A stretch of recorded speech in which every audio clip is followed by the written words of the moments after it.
എല്ലാവരും കൂടെ ഒരാൾക്ക് കൊടുക്കാൻ പറ്റുന്നില്ല, കാരണം നിങ്ങളുടെ പരിമിതി എനിക്കറിയാം. പക്ഷെ സംഘടനയുടെ പേരിലായിട്ട്, ഓൾ ഇന്ത്യ ബേസിൽ സംഘടനയുടെ പേരിലായിട്ട് നിങ്ങളത് കൊടുത്താൽ അതൊരു ചർച്ചയാവും. അല്ലാതെ നോർമലായിട്ടുള്ള വാർത്തകൾ നിങ്ങൾക്ക് ഒരു കാര്യം ചോദിച്ചോട്ടെ സാറേ, ഇത് അനിൽ ഖുറാന എന്ന് പറയുന്ന സെൻട്രൽ കൗൺസിൽ ഓഫ് ഹോമിയോപ്പതിയുടെ റിപ്പോർട്ടാണ്, അദ്ദേഹത്തിന്റെ ഒരിതാണ്. ഇങ്ങനെ ഒരു റിപ്പോർട്ട് ഉണ്ടോ എന്ന് ചോദിച്ചുകൊണ്ട് സാറിന് ഒരു ചലഞ്ച് കൊടുക്കാൻ പറ്റും സാറേ? ഹോമിയോപ്പതി സെന്ററിന് ആയുഷിൽ ഒരു ഞാൻ പാർലമെന്റ് ചോദിക്കാം. ജൂലൈയിലെ കൂടുള്ളൂ. ഞാൻ ചോദിക്കാം, ഇപ്പൊ തന്നെ ചോദിക്കണം സാർ. അടുത്ത പാർലമെന്റ് കൂടുമ്പോൾ വളരെ ചർച്ചയാകേണ്ട ഒരു കാര്യമാണ് സാർ ഇത്. അതെ, ആ റിപ്പോർട്ടിന്റെ കോപ്പി ഇപ്പൊ കാണിക്കുന്നുണ്ടല്ലോ, റിപ്പോർട്ടിന്റെ കോപ്പി കൂടി എനിക്കൊന്ന് അയച്ചു തരിക. പോസ്റ്റ് കോവിഡിന്റെയും മറ്റേ റിപ്പോർട്ടിന്റെ കോപ്പി കൂടി എനിക്കൂടെ ഒരു കോപ്പി തരാനുള്ള സംവിധാനം ചെയ്യാം കേട്ടോ. Thank you sir. അങ്ങയുടെ അനുവാദത്തോടുകൂടി ഒരു ചോദ്യം ഞാൻ ചോദിച്ചോട്ടെ. പാർലമെന്റിലെ നമുക്കൊരു ആക്ട് ഉണ്ട്, അതായത് ഡ്രഗ്സ് ആൻഡ് കോസ്മെറ്റിക് ആക്ട്. ഈ സാർ 1954 ഇറക്കിയപ്പോൾ 54 രോഗങ്ങൾക്ക് ചികിത്സിക്കരുത് എന്നാണ്. 54 രോഗത്തിന് ചികിത്സിക്കരുത്. ഈ 2020 ഈ കോവിഡ് ആയതുകൊണ്ട് പാസ്സാക്കാൻ പറ്റില്ല സാർ. അന്നേരം അത് 78 രോഗത്തിനായി സാർ. ഈ ഇത്രയും രോഗങ്ങൾ നമ്മുടെ നാട്ടിലെ പരസ്യ ബോർഡായിട്ട് എല്ലാ ആശുപത്രി, സ്പെഷ്യാലിറ്റി, സൂപ്പർ സ്പെഷ്യാലിറ്റി ആശുപത്രി ഉണ്ട്, ചികിത്സ നടത്തിക്കൊണ്ടിരുന്നത്.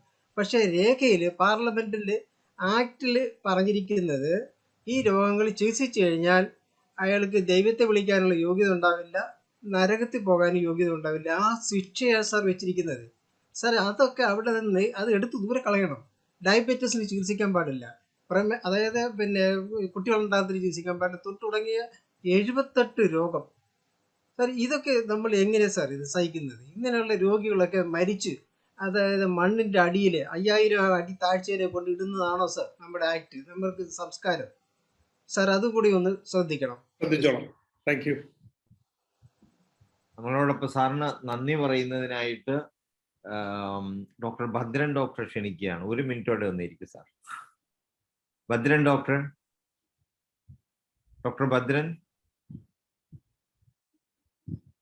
ഭദ്രൻ സാർ.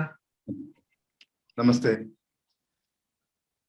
ശ്രീ ആന്റണി എംപിക്ക് നന്ദി പറയുക എന്നുള്ള മഹത്തായ കടമ എന്നിൽ ഏൽപ്പിച്ചതിൽ വളരെ സന്തോഷമുണ്ട്.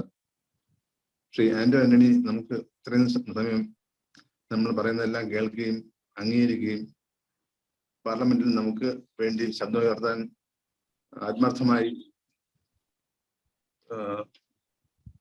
പ്രസ്താവിക്കുകയും ചെയ്ത അദ്ദേഹത്തിന് പ്രത്യേകിച്ച് നന്ദി.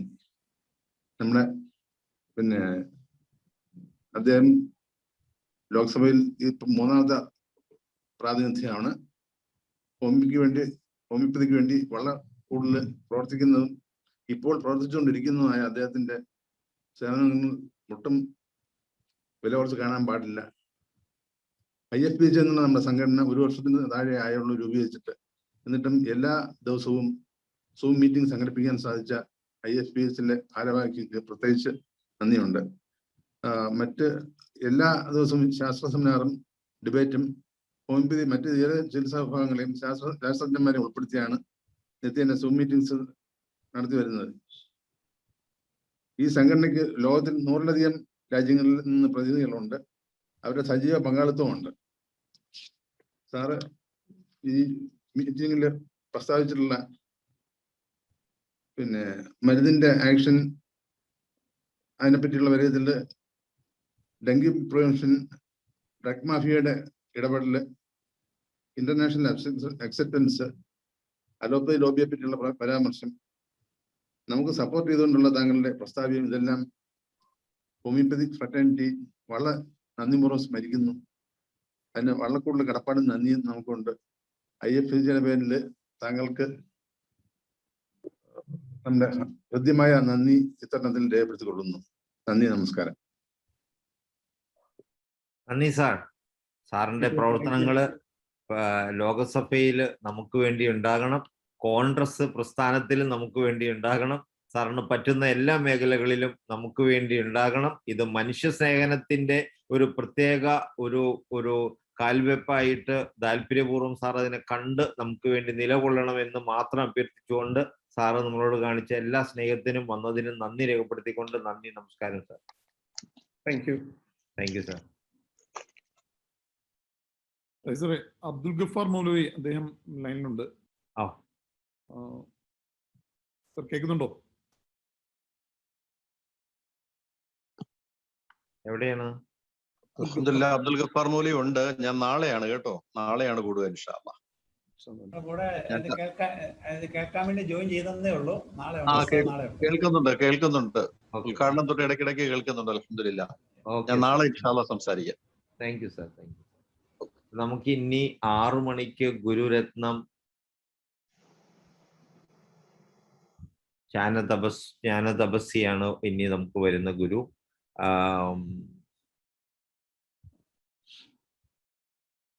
ഏകദേശം 10-13 മിനിറ്റോടെ നമുക്കുണ്ട് ഒരു വരുന്നവരെ.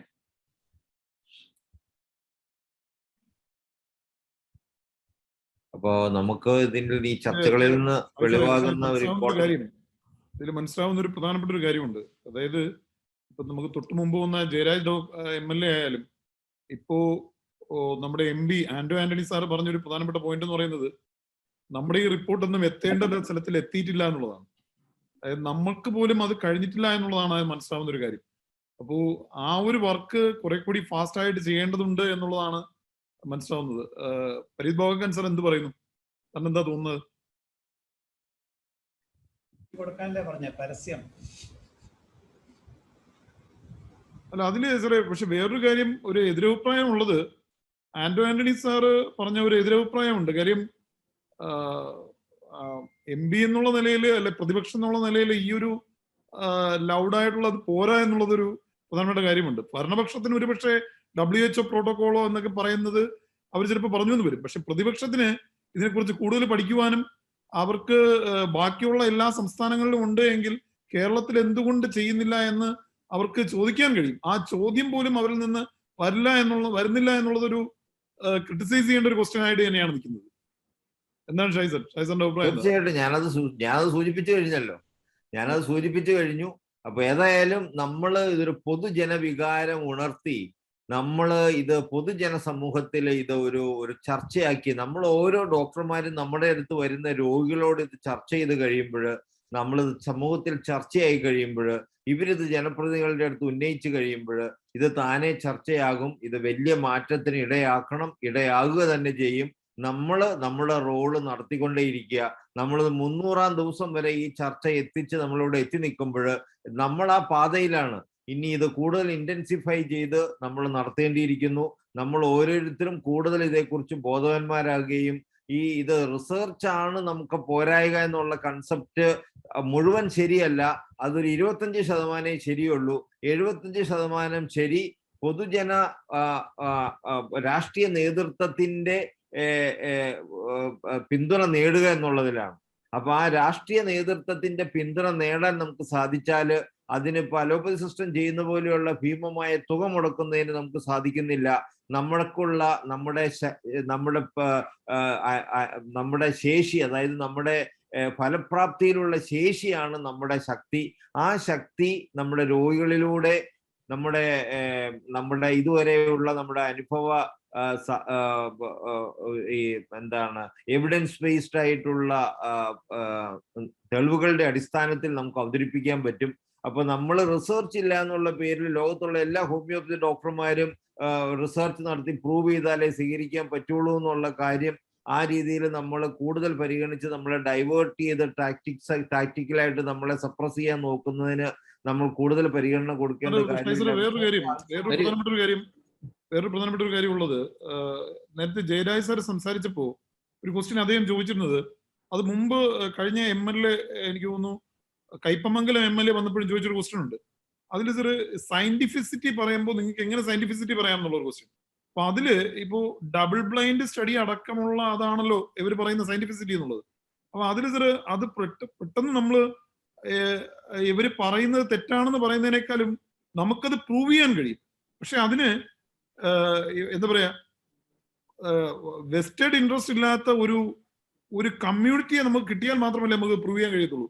എന്താണ് സാർ അതിനകത്ത് ഷൈസറിന് പറയാൻ പറ്റുന്നത്? അല്ല, തീർച്ചയായിട്ടും ഇപ്പൊ നമ്മുടെ ഇടയിൽ ചർച്ച നടക്കുന്ന 1-2 കാര്യങ്ങളുണ്ട്. ഓസ്ട്രേലിയയിലുള്ള ഗവൺമെന്റിന്റെ നിയോഗിച്ച കമ്മിറ്റി ഹോമിയോപ്പതി എഫക്റ്റീവ് അല്ല എന്നും പ്രൂവ് ചെയ്തു. ഇതൊക്കെ മാനിപ്പുലേറ്റഡ് റിപ്പോർട്ടാണ്. അവിടെ നടക്കുന്ന, ഓസ്ട്രേലിയയിൽ നടക്കുന്ന എന്താണെന്ന് ജനം അറിയുന്നില്ല. ആ റിപ്പോർട്ടിന്റെ പബ്ലിഷ് ചെയ്ത് മാത്രമേ ജനം കേൾക്കുന്നുള്ളൂ. അവിടെ നടന്നത്, ആദ്യം ഒരു കമ്മിറ്റിയെ നിയോഗിച്ചു. ആ കമ്മിറ്റി 5 വർഷക്കാലമായിട്ട് കാലാവധി ഉണ്ടായിരുന്ന ആ കമ്മിറ്റി ഒരു ഡ്രാഫ്റ്റ് റിപ്പോർട്ട് 250ഓളം ലോകത്ത് നടത്തിയ സ്റ്റഡീസിന്റെ മെറ്റാ അനാലിസിസ് നടത്തി ഹോമിയോപ്പതി എഫക്റ്റീവ് ആണെന്നുള്ള റിപ്പോർട്ടാണ് ആദ്യം കൊടുത്തത്. പക്ഷെ ആ റിപ്പോർട്ട് ഹോമിയോപ്പതിക്ക് അനുകൂലമാണെന്നുള്ളത് കൊണ്ട് അത് വെളിച്ചം കാണിക്കാതെ പൂഴ്ത്തി വയ്ക്കുകയും ആ കമ്മിറ്റിയുടെ ആ റിപ്പോർട്ട്, ഡ്രാഫ്റ്റ് റിപ്പോർട്ട് കൊടുത്ത കമ്മിറ്റിയുടെ കാലാവധി കഴിയുന്നവരെ വെയിറ്റ് ചെയ്ത് ആ കമ്മിറ്റിയെ പിരിച്ചുവിട്ട് വേറെ കമ്മിറ്റി അവർക്ക് അനുകൂലമാകാൻ റിപ്പോർട്ട് ഉണ്ടാക്കാൻ വേണ്ടി ചുമതലപ്പെടുത്തി വെപ്പിച്ച് ആ കമ്മിറ്റിയെ കൊണ്ട് വേറെ റിപ്പോർട്ട് ഉണ്ടാക്കി ആ റിപ്പോർട്ടാണ് പബ്ലിഷ് ചെയ്തത്. ഇത് ബോധ്യപ്പെട്ട ഹോമിയോപ്പതി സമൂഹം ഇന്റർനാഷണൽ തലത്തില് ഓസ്ട്രേലിയൻ ഗവൺമെന്റിന് പരാതിപ്പെടുകയും അവര് പൂഴ്ത്തി വെച്ച റിപ്പോർട്ട് ഇന്ന് വെളിയിൽ കൊണ്ടുവരാൻ നിർബന്ധരാകുകയും ചെയ്തു. പക്ഷെ അതുകൊണ്ടും പ്രശ്നം തീരുന്നില്ല. അവർ അന്വേഷിക്കണമെന്ന് പറഞ്ഞു കൊടുത്തിട്ട് ഓസ്ട്രേലിയൻ സെനറ്റ് അന്വേഷണം പ്രഖ്യാപിച്ചെങ്കിലും അന്വേഷണം നടക്കുന്നില്ല. അപ്പൊ ഈ അന്വേഷണത്തിൽ ഇങ്ങനെയുള്ള മറിമായം നടന്നുവെന്ന് അറിഞ്ഞാല് അവിടുത്തെ ആ ഗവൺമെന്റ് ഏജൻസിയുടെ വില പോകുമെന്നുള്ളത് കൊണ്ട് അവര് പ്രഖ്യാപിച്ചത് തന്നെയായിട്ട് ഇരിക്കട്ടെ എന്നുള്ള നിലപാട് സ്ഥിരപ്പെടുത്താൻ വേണ്ടിയുള്ള ശ്രമം നടന്നുകൊണ്ടിരിക്കുകയാണ്. അപ്പൊ ഇങ്ങനെയുള്ള സംഭവങ്ങൾ ലോകത്ത് നമ്മൾ തുറന്നു കാട്ടേണ്ടതുണ്ട്. ഈ ഡ്രഗ് മാഫിയയും ഇതുമാതിരിയുള്ളവരും നടത്തുന്ന ഒരു കാര്യം പറയാനുണ്ട്. ഞാൻ ഒരു കാര്യം പറഞ്ഞോട്ടെ. അതായത് ഇതിന് എൻ്റെ ഒബ്സർവേഷനാണ്. അതായത് 2 കാര്യത്തിൽ നമ്മുടെ ഈ ലക്ഷ്യത്തിലേക്ക് നീങ്ങിക്കൊണ്ടിരിക്കുകയാണ്. ഒന്നാമത്, ഇങ്ങനെ ഈ ജനപ്രതിനിധികളെ അവയർനെസ് ഉണ്ടാക്കുക എന്നുള്ള ആവശ്യമായിരുന്നു എന്നുള്ളത് ഇപ്പം തുടങ്ങി ഒരു കാര്യം. തീർച്ചയായിട്ടും അത് ആവശ്യമായിരുന്നു. അതിന് ആ ലൈനിലേക്ക് തന്നെ നമ്മൾ പ്ലാൻ ചെയ്ത് മുമ്പോട്ട് പോയിക്കൊണ്ടിരിക്കുകയാണ്. That's A good thing. Other thing is that ഇവർക്ക് ഒരു ക്ലിയർ പിക്ചർ ഇപ്പോഴാണ് കിട്ടിക്കൊണ്ടിരിക്കുന്നത്. ജയരാജ് MLA ആണെങ്കിൽ തന്നെയും MP ആണെങ്കിലും നമ്മൾ ചർച്ച ചെയ്തപ്പോഴും മനസ്സിലായി പല ഗ്യാപ്പുകൾ അവർക്കുണ്ട്. ആ ഗ്യാപ്പുകൾ ശരിക്കും പറഞ്ഞാൽ നമ്മുടെ ഈ ചർച്ചയിൽ വന്ന് ചേരുമ്പോൾ മാത്രമാണ് അവിടെ ആ ഗ്യാപ്പ് ഒന്ന് അല്പമെങ്കിലും മാറ്റാൻ സാധിക്കുന്നത്. അതുകൊണ്ട് ഈ എഫർട്ട് നമ്മൾ ഇപ്പൊ ഇന്നോ നാളെ 3 ദിവസം കൊണ്ടോ ഒന്നും തീർക്കാൻ പറ്റത്തില്ല. കൂടുതലായിട്ടും മറ്റുള്ള MP-മാരെയും MLA-മാരെയും ജനപ്രതിനിധികളെയും മുനിസിപ്പൽ ചെയർമാൻമാരെ, ചെയർപേഴ്സൺസിനെയൊക്കെ കുറെ പങ്കെടുപ്പിക്കാനുള്ള ശ്രമം നമ്മളുടെ കയ്യിൽ ഉണ്ടാകണം. ഇനി 360 ദിവസം ചേരുന്നതിന് മുമ്പായിട്ട് തന്നെ എന്നുള്ളതാണ് എൻ്റെ ഒരു ഒബ്സർവേഷനാണ്, പേഴ്സണൽ ഒപ്പീനിയൻ. 140 MLA-മാരെ വിളിക്കണം സാർ. 140 MLA-മാര് 20 MP-മാരെയും നമ്മൾ പങ്കെടുപ്പിക്കാൻ നല്ലതായിരിക്കും. അത്ര ഇത് എത്തും. 27 MP-മാരെയും രാജ്യസഭ ഉൾപ്പെടെയുള്ള 27 MP-മാരെയും എല്ലാ MLA-മാരെയും പങ്കെടുപ്പിക്കാനുള്ള ആത്മാർത്ഥമായ ശ്രമമാണ് നമ്മൾ നടത്തിക്കൊണ്ടിരിക്കുന്നത്. അതെ, തീർച്ചയായിട്ടും. എനിക്കൊരു കാര്യം പറയാനുള്ളത്, അതൊക്കെ പറയട്ടെ. പറയൂ. അതായത് ഈ സയന്റിഫിക് സ്റ്റഡി നമ്മൾ കൗണ്ടറാക്ട് ചെയ്യേണ്ടത്, എനിക്ക് തോന്നുന്നത് ഇപ്പം ട്രിവാൻഡ്രത്ത് RCC-യിൽ സംഗീത തെറാപ്പി നടത്തുന്നുണ്ട്, മ്യൂസിക് തെറാപ്പി ഉണ്ട്. അത് എന്തിന്റെ ബേസിലാണ് ചെയ്യുന്നത്? അതുപോലെ തന്നെ യോഗാ ദിനം ആചരിക്കും, അന്താരാഷ്ട്ര യോഗാ ദിനം. യോഗയിലെ 6 ചക്രങ്ങൾ ഏത് സയൻസ് ഉപയോഗിച്ച പ്രൂവ് ചെയ്തത്? അപ്പൊ അതൊന്നുമല്ല. ഇനി അടുത്ത കാര്യം പറഞ്ഞു കഴിഞ്ഞാൽ, ഈ സയന്റിഫിക് സ്റ്റഡി ആണെങ്കിൽ എന്തുകൊണ്ടാണ് മെഡിസിൻസ് ഓരോ തവണ മാറ്റേണ്ടി വരുന്നത്? ആരാ സ്റ്റഡി ചെയ്യുന്നത്? സ്വയമായിട്ട് തട്ടിക്കൂട്ട് റിപ്പോർട്ടിൽ ചെയ്യുന്നത്. അപ്പൊ നമ്മൾ ആ രീതിയിൽ ഒരു കൗണ്ടർ അറ്റാക്ക് തീർച്ചയായിട്ടും നടത്തണമെന്നാണ്. അതിന്റെ ക്രെഡിബിലിറ്റി ചോദ്യം ചെയ്യും വേണം. ഒപ്പം നമുക്കൊരു ഓൾട്ടർനേറ്റീവ് എങ്ങനെ നമ്മുടെ ഈ സിസ്റ്റത്തിനെ ഒരു മെത്തേഡ് ഉപയോഗിച്ച് പ്രൂവ് ചെയ്യുക എന്നുള്ളത് നമ്മൾ ചെയ്യുകയും ചെയ്യാം. 2 കാര്യം ചെയ്യുമെന്ന് എനിക്ക് തോന്നുന്നത്.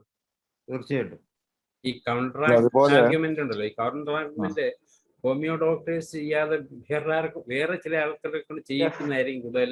തീർച്ചയായിട്ടും. അതെ, തീർച്ചയായിട്ടും എന്റെ അഭിപ്രായം ആണ്. തീർച്ചയായിട്ടും സാറിനെ പോലുള്ള സഹായം വേണം അതിന്. തീർച്ചയായിട്ടും.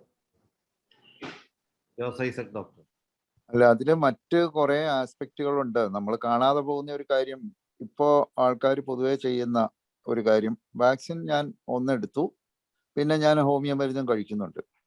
അപ്പൊ 2 ആയിക്കോട്ടെ എന്ന് വിചാരിച്ച് നിൽക്കുകയാണ്. കാരണം അവർ കുറച്ചുകൂടെ സേഫർ സോണിലും കുറച്ചുകൂടെ ബുദ്ധിയുണ്ട്. അവർക്കും അറിയാം ഈ വാക്സിനേഷൻ 100% അല്ലെന്ന്. അപ്പൊ അതിനൊരു ബദലായിട്ട് ഇതോടെ ഇരുന്നോട്ടെ എന്ന് വിചാരിക്കുകയാണ് ഇപ്പൊ പൊതുജനം ചെയ്യുന്നത്. പിന്നെ രണ്ടാമത്തെ കാര്യം, ഇതിന്റെയൊക്കെ പിന്നിലുള്ളത് വർഷങ്ങളായി ഈ സയന്റിഫിക് എന്നുള്ള ഒരു പേര് മിസ്യൂസ് ചെയ്തുകൊണ്ടിരിക്കുകയാണ്. ഇത് ഇപ്പോ ഡോക്ടർ മനോജ് പറഞ്ഞ പോലെ പലപ്പോഴും ഇത്രയും സയന്റിഫിക് ആയിട്ട് റാൻഡമൈസ്ഡ് ഡബിൾ കൺട്രോൾ ട്രയൽ ഒക്കെ നടത്തി കണ്ടുപിടിച്ച് വെച്ചിരിക്കുന്ന ഈ മരുന്നുകള് എന്തുകൊണ്ടാണ് ഓരോ വർഷവും 200 മരുന്നുകളെങ്കിലും വിഡ്രോ ചെയ്യുകയും ബാൻ ചെയ്യുകയും അതിന്റെ സൈഡ് എഫക്ട്സിനെ കുറിച്ചൊക്കെ ചർച്ചകൾ വരികയും ചെയ്യുന്നത്? അത് നമ്മൾ കാണാതെ പോകരുത്. ഇവര് സയന്റിഫിക് ആണെങ്കിൽ ആ സയൻസ് അവസാനം മാറ്റി പറയേണ്ടി വരുന്നത് എന്തുകൊണ്ടാണ്? അത് സത്യമാണെങ്കിൽ പിന്നെ മാറ്റി പറയേണ്ടി വരികയില്ല. മറ്റു ഓൾട്ടർനേറ്റീവ് സിസ്റ്റത്തിലെല്ലാം അല്ല, എല്ലാ സിസ്റ്റത്തിലും മറ്റു ഓൾട്ടർനേറ്റീവ് സിസ്റ്റത്തിലും ഒന്നും ഈ മരുന്നുകൾ 2 കൊല്ലം കൂടുമ്പോ ഉള്ളതിനെല്ലാം ബാൻ ചെയ്യുന്ന ഒരു ഏർപ്പാടില്ല. കുറുന്തോട്ടി ഇന്നും കുറുന്തോട്ടി തന്നെയാണ്, അത് തന്നെയാണ് ഉപയോഗിക്കുന്നത് എന്ന് പറയുന്നത് പോലെയാണിത്. അതേപോലെ നമ്മൾ കാണാതിരിക്കുന്ന വേറെ ചില ഈ പിന്നാമ്പുറങ്ങളിൽ നടക്കുന്ന ഒരു കാര്യമുണ്ട്. ഒരു എക്സാമ്പിൾ പറഞ്ഞാല്, അമേരിക്കൻ പ്രസിഡന്റ് ഇലക്ഷനിൽ ഏറ്റവും കൂടുതൽ ഡൊണേഷൻ നൽകുന്നത് അവിടുത്തെ ആയുധ കച്ചവടക്കാരാണ്. രണ്ടാമത് ഏറ്റവും കൂടുതൽ ഡൊണേഷൻ നൽകുന്നത് ഫാർമ കമ്പനീസ് ആണ്. $600 million ആണ് ഒരു 10 കൊല്ലം മുമ്പ് പ്രസിഡന്റ് ഇലക്ഷന് ക്യാമ്പയിനിങ്ങിന് ഫാർമ കമ്പനീസ് കൊടുത്തത്. അപ്പോൾ അമേരിക്കയിലെ സ്ഥിതി ഇതാണെങ്കിൽ താഴോട്ട് ഇങ്ങോട്ട് നമുക്ക് ചിന്തിക്കാവുന്നേ ഉള്ളൂ മറ്റു രാജ്യങ്ങളിൽ എന്താ. അപ്പൊ ഈ പണത്തിന്റെ ബലം ആണ് ഇതിന്റെ എല്ലാം പിന്നിൽ കിടക്കുന്ന സാമ്പത്തിക ശാസ്ത്രമാണ് അത് കാര്യം. പിന്നെ രണ്ടാമത്, ജനങ്ങൾ ഇപ്പൊ ബോധ്യപ്പെട്ട് വരുന്നുണ്ട്. ജനങ്ങൾ ബോധ്യപ്പെട്ട് വരുമ്പോഴും ഈ ക്രെഡിബിലിറ്റിയുടെ ഒരു പ്രോബ്ലം ഉണ്ട്. കാരണം പല രാജ്യങ്ങളിലും ഈ പറയുന്ന ഒരു പ്രോപ്പർലി ക്വാളിഫൈഡ് ആണോ? ഇപ്പൊ നമ്മൾ ഓൾട്ടർനേറ്റീവ് സിസ്റ്റം ട്രീറ്റ്മെന്റിലേക്ക് ഒരു രോഗി വരുമ്പോൾ പലപ്പോഴും അവർക്ക് അവരുടെ ഒരു സംശയം ഇതാണ്. പക്ഷെ അതൊക്കെ എന്തായിരുന്നാലും നമ്മൾ 200 കൊല്ലം കൊണ്ട് ഇവിടം വരെ എത്തിയല്ലോ. അപ്പൊ ഏതായാലും നമ്മൾ മോശമല്ലാത്ത ഒരു പ്രകടനമാണ് ഇതുവരെ കാഴ്ചവെച്ചിട്ടുള്ളത്. പിന്നെ ജനപ്രതിനിധികൾ ബോധ്യപ്പെട്ട് വരണം എന്നുള്ളതൊക്കെ ശരിയാണ്. ഇപ്പൊ നമ്മൾ തന്നെ കാണുന്നതാണ്, ഇവിടെ വരുന്ന ഈ ഫോറത്തിൽ വരുന്ന ജനപ്രതിനിധികളെല്ലാം തന്നെ കാര്യമായിട്ട് പറയുന്നുണ്ട്, ഞങ്ങൾ എല്ലാവരും കഴിക്കുന്നുണ്ട്, ഞങ്ങളുടെ കുടുംബം കഴിക്കുന്നുണ്ട്, ഞങ്ങൾ അതിൽ കൺവിൻസ്ഡ് ആണെന്നൊക്കെ പറയുന്നുണ്ട്. ശരിയാണ്, വളരെയധികം ആൾക്കാർ കഴിക്കുന്നുണ്ട്. പക്ഷെ ഇതെല്ലാം ഒരു പ്രക്രിയയുടെ ഒരു ഭാഗമാണ്. നമ്മുടെ ആ ഒരു യാത്രയുടെ ഒരു ഭാഗമാണിത്. ഈ യാത്ര കുറെ കൂടെ മുന്നോട്ട് ചെല്ലുമ്പോൾ നമുക്ക് കാണാൻ കഴിയും. കാരണം ഇപ്പോൾ ഇതിനകത്ത് ഏറ്റവും വലിയ ഒരു സംഭവം ഈ കോവിഡ് കഴിയുമ്പോൾ മനസ്സിലാക്കാൻ പോകുന്നതും പൊതുജനം ഇന്നുവരെ മനസ്സിലാക്കിയതുമായ കാര്യം എന്താണെന്ന് വെച്ചാൽ, വാക്സിനേഷൻ ഒരു അൾട്ടിമേറ്റ്ലി 100% അല്ല. ഇത് ഒരു ഭാവിയിലാണെങ്കിലും ഇനിയും പ്രശ്നങ്ങൾ വരാം. ഇനി ഈ സയന്റിഫിസിറ്റി റാൻഡമൈസ്ഡ് കൺട്രോൾ ട്രയലും ഒക്കെ പറയുന്നുണ്ടല്ലോ.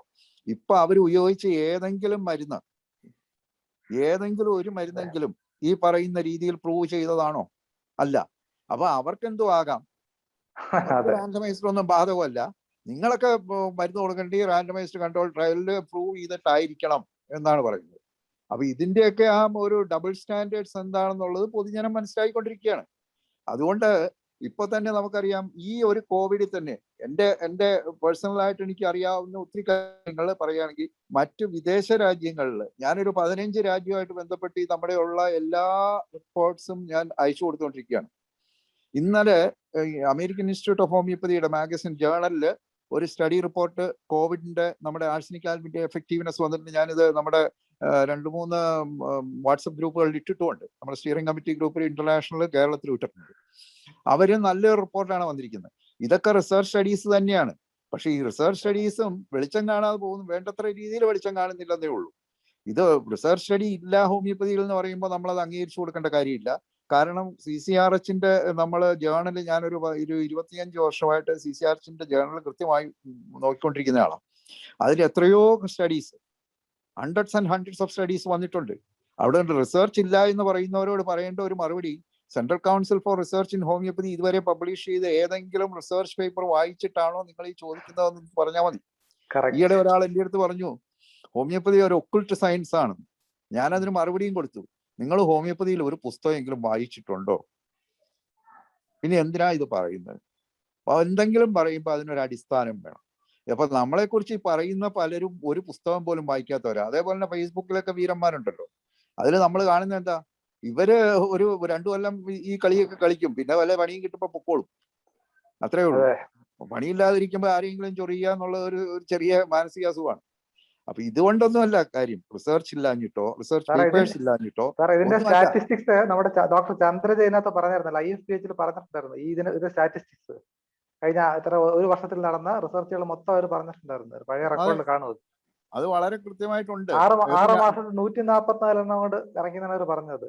അതെ, പക്ഷെ അത് റിസർച്ച് ഇല്ല എന്ന് പറയുന്നതും ഒരു പ്രകാരത്തിൽ പറഞ്ഞാൽ കണ്ണടച്ച് നമ്മളെ എതിർക്കലാണ്. ഗുരുരത്നസ്വാമി ജോയിൻ ചെയ്തിട്ടുള്ളതാണ് തോന്നുന്നു. അതും ഈ പറയുന്ന ഒരു പ്രചരണമാണ്, ഒരു കള്ളപ്രചരണമാണ്. റിസർച്ച് ഇല്ല എന്ന് പറയുന്നത്. റിസർച്ച് സ്റ്റഡീസ് ഇഷ്ടം പോലെയുണ്ട്. ഇന്ന് ഞാൻ ഇത് നമ്മുടെ വാട്സപ്പ് ഗ്രൂപ്പുകളിൽ ഇട്ടിട്ടുണ്ട്. അമേരിക്കൻ ജേണലിൽ ഒന്നാണ്. അപ്പൊ റിസർച്ച് ഒക്കെ നടക്കുന്നുണ്ട്. അത് പ്രയോജനപ്പെടുന്നവർ, ഉപയോഗിക്കുന്നവർക്ക് പ്രയോജനപ്പെടുന്നുണ്ട്. അതേപോലെ തന്നെ ഈ കോവിഡ് കഴിയുമ്പോൾ ഈ ആന്റിബയോട്ടിക്സിനെ കുറിച്ചും വാക്സിനേഷനെ കുറിച്ചും ഇന്ന് വരെയുള്ള ധാരണകൾ പലതും തെറ്റാണ് എന്ന് പൊതുജനത്തിനും ലോക ജനതയ്ക്ക് തന്നെ ബോധ്യപ്പെടും. ഇതിന്റെ ഒന്നാമത്തെ ഒരു കാര്യം നമ്മൾ മറന്നുപോകരുത്. ഒരു കാര്യം എന്താന്ന് വെച്ചാൽ ആമസോണും ഫ്ലിപ്കാർട്ടും ഇപ്പോ വലിയ തോതിൽ ഹോമിയോപ്പതി മരുന്നുകൾ വിൽക്കുവാണ്. ഏത് മരുന്ന് വേണമെങ്കിലും ലോകത്തിൽ ആർക്കും കിട്ടും. ഇപ്പോൾ ഇന്ന് രാവിലെ ഇപ്പോൾ ഒരു ഫോറിൻ കൺട്രിയിൽ നിന്ന് ഒരാൾ വിളിച്ച് മരുന്ന് ചോദിച്ചു, മരുന്ന് പറഞ്ഞു കൊടുത്തു. അയാൾ അപ്പൊ തന്നെ ആമസോണിൽ വരുത്തുകയാണ്. ഇതൊക്കെ ഈ കഴിഞ്ഞ 1.5 വർഷം കൊണ്ടുണ്ടായ വ്യത്യാസം കൂടെയാണ്. അത് നമ്മൾ മനസ്സിലാക്കണം. അപ്പൊ നമ്മുടെ യജ്ഞം ഒരു പകുതിയെ എത്തിയിട്ടുള്ളൂ. ഇനിയും നമ്മൾ ബാക്കിയുള്ളവരെയും കൂടെ കൊണ്ടുവരിക. ഇതിങ്ങനെ കണ്ടിന്യൂ ചെയ്തുകൊണ്ടിരിക്കുക. കാരണം നേരത്തെ തന്നെ നമുക്കറിയാവുന്ന ഒരു സത്യാവസ്ഥയുണ്ട്. എന്താന്ന് വെച്ചാൽ പണ്ടും ഇവിടെ ഹോമിയോപ്പതി ഡെവലപ്പ് ചെയ്ത കഥകളൊക്കെ എൻ്റെ മുന്നിൽ കൂടി പോയിട്ടുള്ളത് കൊണ്ട് എനിക്കും അറിയാം. ഓരോ ഡോക്ടർമാരുടെയും മിനിസ്റ്റേഴ്സിന്റെ അടുത്തുള്ള അവരുടെ ഇൻഫ്ലുവൻസ്, അതേപോലെ അതിന്റെ താഴെ ബ്യൂറോക്രസി, IAS മറ്റുള്ളവരും അവരിലുള്ള ഇൻഫ്ലുവൻസ്, ഇതിന്റെയൊക്കെ അടിസ്ഥാനത്തിൽ തന്നെയാണ് ഹോമിയോപ്പതി വളർന്നത്. അതുകൊണ്ട് തന്നെ ഈ രീതിയിലുള്ള okay, we will continue later. അദ്ദേഹമുണ്ട്, ഗുരുരത്നം സ്വാമി വന്നിട്ടുണ്ട്. ഓക്കെ, സ്വാമി അൺമ്യൂട്ട് ചെയ്ത് സംസാരിക്കൂ സാർ. ഫിറോസ് ഡോക്ടർ യാഹിയെ ഗുരുസ്വാമിയെ വെൽക്കം ചെയ്യുന്നതിന് ക്ഷണിക്കുകയാണ്. ഡോക്ടർ യാഹിയ.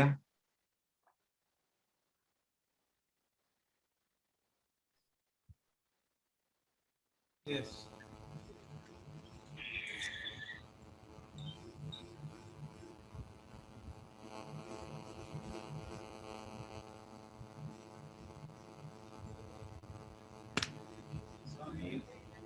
സ്വാമി ഒന്ന് അൺമ്യൂട്ട് ചെയ്യുകയും വീഡിയോ ഒന്ന് ഓപ്പൺ ചെയ്യുകയും ഹാൻഡ് റൈസ് ചെയ്താൽ കാണാമായിരുന്നു. പിൻ ചെയ്തിട്ടുണ്ടല്ലോ. അൺമ്യൂട്ട് ചെയ്ത് സംസാരിക്കൂ. ഓക്കെ.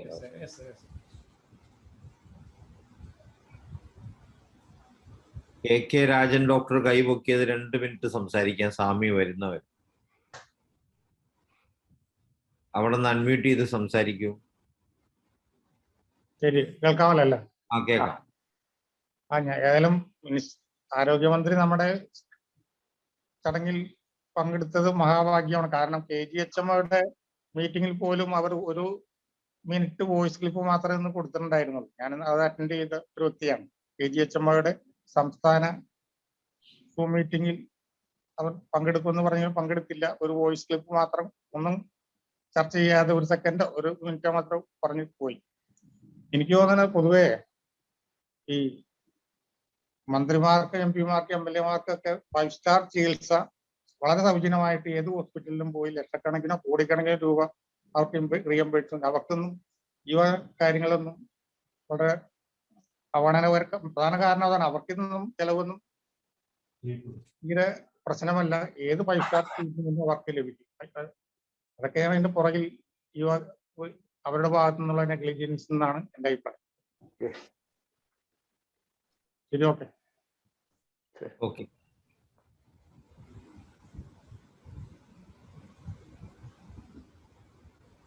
സ്വാമി ലൈനിലുണ്ടല്ലോ. ഉണ്ട്. സ്വാമി വന്നിട്ടില്ല, എപ്പോ വരുമെന്ന് പറയും. അല്ല, ലൈനിലുണ്ട് ഇപ്പൊ. അല്ലേ, ഇല്ല, അത് ഓപ്പൺ ആക്കിയിട്ടേ ഉള്ളൂ. സ്വാമി വന്നിട്ടില്ല.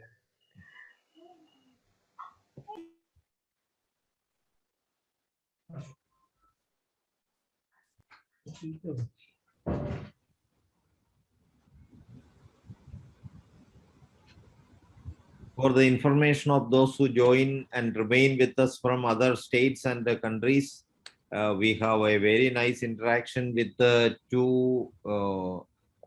political leaders from Kerala. One is a member of parliament Indian Parliament, and another politician was a member of Legislative Assembly of Kerala. Both of them have good listening from us, and they agreed to support us. And they one MLA was the chief whip of the ruling party, and other MP was also 3 times MP in Indian Parliament. Both of them agreed to support us in general. So for your information, those who still remaining, few of them are still remaining from the international scenario, showing their interest in our local discussions, even though they don't understand anything. Thank you for joining and remaining with us.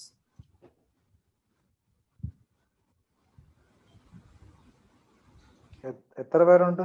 How many foreign participants? 2-3 പേരേ ഉള്ളൂ. അപ്പൊ എനിക്ക് തിരിച്ചറിയാൻ പറ്റുന്നത് നേപ്പാളിൽ നിന്നൊരു doctor ഉണ്ട്.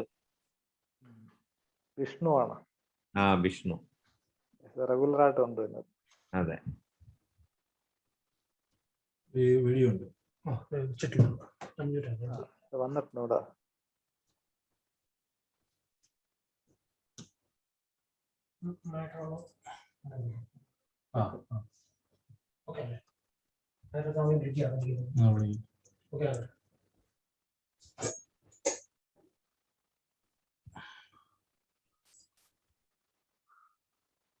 ഗുരുസ്വാമി നമസ്കാരം. അങ്ങയെ വെൽക്കം ചെയ്യുന്നതിനായിട്ട് ഡോക്ടർ യാഹിയെ വിളിക്കുകയാണ്. അങ്ങേർക്ക് 1 മണിക്കൂർ സമയമുണ്ട് നമുക്ക് സംസാരിക്കുന്നതിനായിട്ട്. അങ്ങയിൽ നിന്നും കൂടുതൽ വിശാലമായിട്ടുള്ള ഹോമിയോപ്പതിയെ സംബന്ധിച്ച പൊതുജനാരോഗ്യത്തെ സംബന്ധിച്ചുള്ള കാര്യങ്ങൾ അറിയാൻ ഞങ്ങൾ കാതോർക്കുകയാണ്. അങ്ങയെ വെൽക്കം ചെയ്യുന്നതിന് ഡോക്ടർ യാഹിയെ ക്ഷണിക്കുകയാണ്.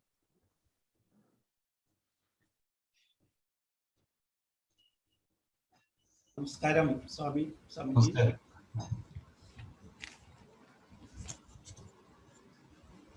ഈ international forum for promoting homeopathy ഈ കോവിഡ് കാലത്ത് ഹോമിയോപ്പതി ചികിത്സയുമായിട്ട് ബന്ധപ്പെട്ടിട്ട് രൂപപ്പെട്ട ഒരു സംഘടനയാണ്. അതിൻ്റെ ഉദ്ദേശ ലക്ഷ്യങ്ങൾ എന്ന് പറഞ്ഞു കഴിഞ്ഞാൽ ജനനന്മയ്ക്ക് വേണ്ടി ഹോമിയോപ്പതിയെ എങ്ങനെ ഉപയോഗപ്പെടുത്താം. അപ്പോൾ അത് ചിന്തിച്ചപ്പോൾ ഹോമിയോ ഡോക്ടർമാർ മാത്രമല്ല, ഹോമിയോപ്പതിയുടെ ഫലം ലഭിച്ചിട്ടുള്ള മറ്റ് ആൾക്കാരും അതിൽ അണിചേരുകയും അങ്ങനെ ഒരു ഹോമിയോപ്പതി ലവേഴ്സും കൂടി ചേർന്നിട്ടുള്ള ഒരു വലിയ പ്രസ്ഥാനമായി ഇന്ന് ഏതാണ്ട് 65 രാജ്യങ്ങളിൽ ഇതുമായിട്ട് ബന്ധപ്പെട്ടിട്ടുള്ള ഒരു കാര്യം ചെയ്യോ. ഹലോ, യെസ്,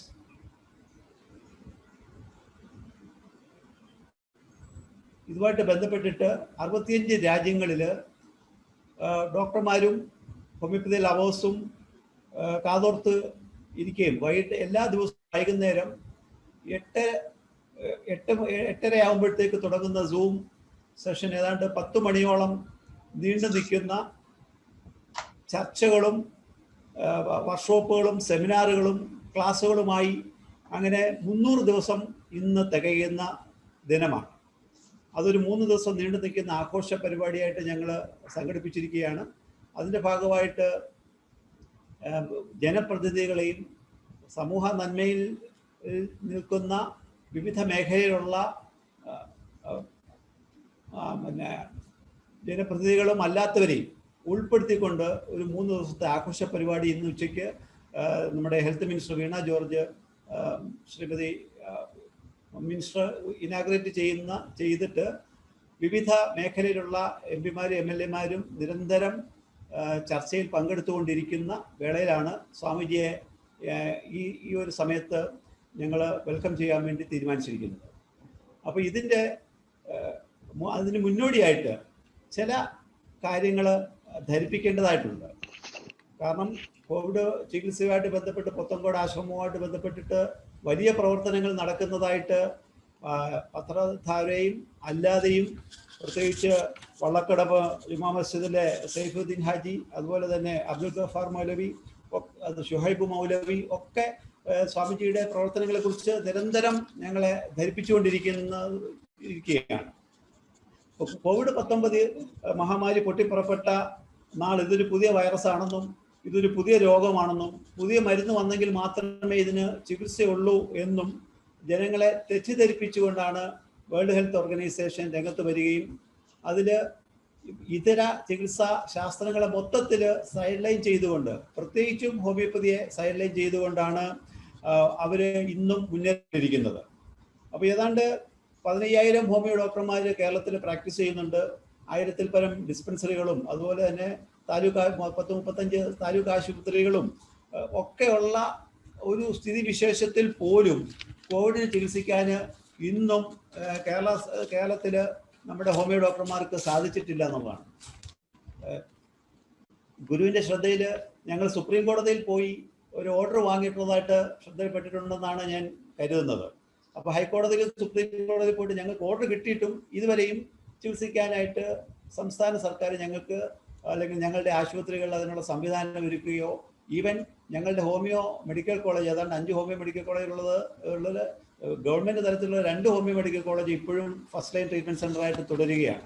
അവിടെ ഞങ്ങളുടെ വിദ്യാർത്ഥികൾക്കോ ഞങ്ങളുടെ PG സ്കോളേഴ്സിനോ പഠിക്കുവാനോ റിസർച്ച് ചെയ്യുവാനോ ഉള്ള ഒരവസരം ഇന്നും സംജാതമായിട്ടില്ല എന്നുള്ളതാണ്. അപ്പം ഇതിനെല്ലാം ഒരു മാറ്റം ഉണ്ടാകണമെങ്കിൽ ഈ പറയുന്ന സമൂഹ നന്മയ്ക്ക് വേണ്ടി പ്രവർത്തിക്കുന്ന ഗുരുവിനെ പോലുള്ളവർ രംഗത്ത് വരണം, ജനപ്രതിനിധികൾ രംഗത്ത് വരണം, ജനങ്ങളിത് അറിയണം, മാധ്യമങ്ങളിത് അറിയണം. അതിൻ്റെ ഭാഗമായിട്ടാണ് ഇന്ന് ഈ ചർച്ചകളും ഈ സംവാദങ്ങളും ഒക്കെ ഇവിടെ നടക്കുന്നത്. ഇപ്പോൾ WHO കണക്ക് അനുസരിച്ച് ഏതാണ്ട് 100-ൽ പരം രാജ്യങ്ങളിൽ ഹോമിയോപ്പതി ഇന്ന് പ്രാക്ടീസ് ചെയ്യുന്നുണ്ട്. അപ്പം കേരളത്തിൽ സെൻട്രൽ കൗൺസിൽ ഓഫ് റിസർച്ച് ഏതാണ്ട് 6.5 ലക്ഷം പേരിൽ ആഴ്സനിക് ആൽബം പ്രതിരോധ മരുന്ന് കൊടുത്തിട്ട് 99.3% ഫലപ്രാപ്തി കണ്ടതായിട്ടുള്ള റിപ്പോർട്ടും പബ്ലിഷ് ചെയ്തിട്ടുണ്ട്. അപ്പം ഈ തരുണത്തിൽ ഹോമിയോപ്പതി എങ്ങനെ ജനങ്ങളിലേക്ക് എത്തിക്കാം, അതിന് നമ്മുടെ സർക്കാരുകളെ എങ്ങനെ ഇൻഫ്ലുവൻസ് ചെയ്യാം, സ്റ്റേറ്റ് ഗവൺമെൻറ്റിനെയും സെൻട്രൽ ഗവൺമെൻറ്റിനെയും അതിൽ പിന്നെ അവരുടെ ശ്രദ്ധ എങ്ങനെ ഈ ഒരു വിഷയത്തിൽ ഉൾക്കൊള്ളിക്കാൻ പറ്റും എന്നൊക്കെയുള്ളതാണ് നമ്മളുടെ ആവശ്യം. അപ്പോൾ ഈ വേദിയിലേക്ക് ഞങ്ങളുടെ അടുത്ത് സംവദിക്കാനും ഞങ്ങളുടെ ഗുരുവായിട്ട് ആശയവിനിമയം നടത്തുവാൻ വേണ്ടി ഞാൻ കാതോർത്തിരിക്കുന്ന ഒരുപാട് ആൾക്കാരിവിടെയുണ്ട്. ഡോക്ടർമാരുണ്ട്, ഹോമിയോപ്പതി ലവേഴ്സ് ഉണ്ട്. തീർച്ചയായിട്ടും ഈ IFPHൻ്റെ പേരിൽ എൻ്റെ സ്വന്തം പേരിലും ഞാൻ ഗുരുവിനെ ഈ വേദിയിലേക്ക് സ്വാഗതം ചെയ്യുകയാണ്.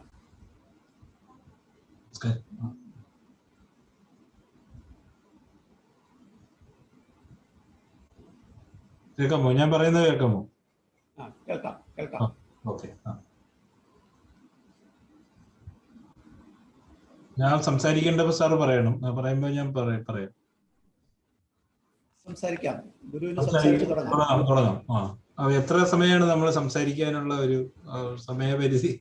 അതറിയാതെ സംസാരിക്കാൻ 45 മിനിറ്റ്സ് വരെ സംസാരിക്കാം. ഓക്കെ. ഒരു 15 മിനിറ്റ് ഡിസ്കഷൻ ചെയ്യാം. ഡോക്ടർ ഫിറോസ് മോഡറേറ്റ് ചെയ്യും.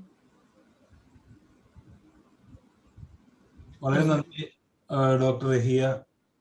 അദ്ദേഹവുമായിട്ട് വളരെ കുറച്ചു കാലം മുമ്പാണ് ഞാൻ പരിചയപ്പെടാനുള്ള സാഹചര്യം എന്ന് പറയുന്നത് നമ്മുടെ ഈ കോവിഡിന്റെ സമയത്ത് തന്നെ വിവിധ ചികിത്സകളെ സംബന്ധിച്ചിടത്തോളം നേരത്തെ ഇവിടെ സൂചിപ്പിച്ചതുപോലെ ഒരു ചികിത്സ മാത്രം മതി എന്നുള്ള വലിയൊരു കടുംപിടുത്തത്തിന്റെ പശ്ചാത്തലത്തിൽ പ്രത്യേകിച്ചും ഹോമിയോയുടെ ഗുണഫലങ്ങളെ സംബന്ധിച്ചിടത്തോളം അത് ജനങ്ങളുടെ മുമ്പിൽ കൊണ്ടുവരുവാനായിട്ട് വലിയ ഇടപെടലാണ് ഈ കഴിഞ്ഞ കുറച്ച് കാലങ്ങളായിട്ട് നിങ്ങൾ നടത്തിക്കൊണ്ടിരിക്കുന്നത്. വളരെ സന്തോഷമുണ്ട്. ഒരു സിസ്റ്റത്തെ മാത്രമല്ല, പല സിസ്റ്റങ്ങളെയും കോർഡിനേറ്റ് ചെയ്തുകൊണ്ട് അതിൻ്റെ പ്രധാനപ്പെട്ട ആളുകളെ രംഗത്ത് കൊണ്ടുവന്നുകൊണ്ട് ഭാരതീയമായ പരമ്പരാഗതമായ ചികിത്സാ സമ്പ്രദായങ്ങളെയും അതുപോലെ ആയുഷിന്റെ പരിധിയിൽ വരുന്ന കാര്യങ്ങളെയും ഹോമിയോ ഉൾപ്പെടെയുള്ള സംവിധാനങ്ങളെയും ഒക്കെ ഒരു പ്ലാറ്റ്ഫോമിൽ ഒരുമിപ്പിക്കുക എന്നുള്ള വലിയ ദൗത്യമാണ് നിങ്ങൾ ഏറ്റെടുത്തുകൊണ്ടിരിക്കുന്നത്. ഈ അവസരത്തിൽ നിങ്ങൾ എല്ലാവരെയും ഞാൻ അഭിനന്ദിക്കുവാനായിട്ട് ഈ അവസരം ആദ്യമായിട്ട് വിനിയോഗിക്കുകയാണ്. ദൈവത്തിൻ്റെ പരമമായ കാരുണ്യം നമുക്ക് എല്ലാവർക്കും എല്ലാ കൃപാ കടാക്ഷങ്ങളും ഉണ്ടാകട്ടെ എന്ന് ഈ അവസരത്തിൽ പ്രാർത്ഥിച്ചുകൊണ്ട് ഞാൻ തുടങ്ങുന്നു. എല്ലാവർക്കും എൻ്റെ സാദര പ്രണാമം.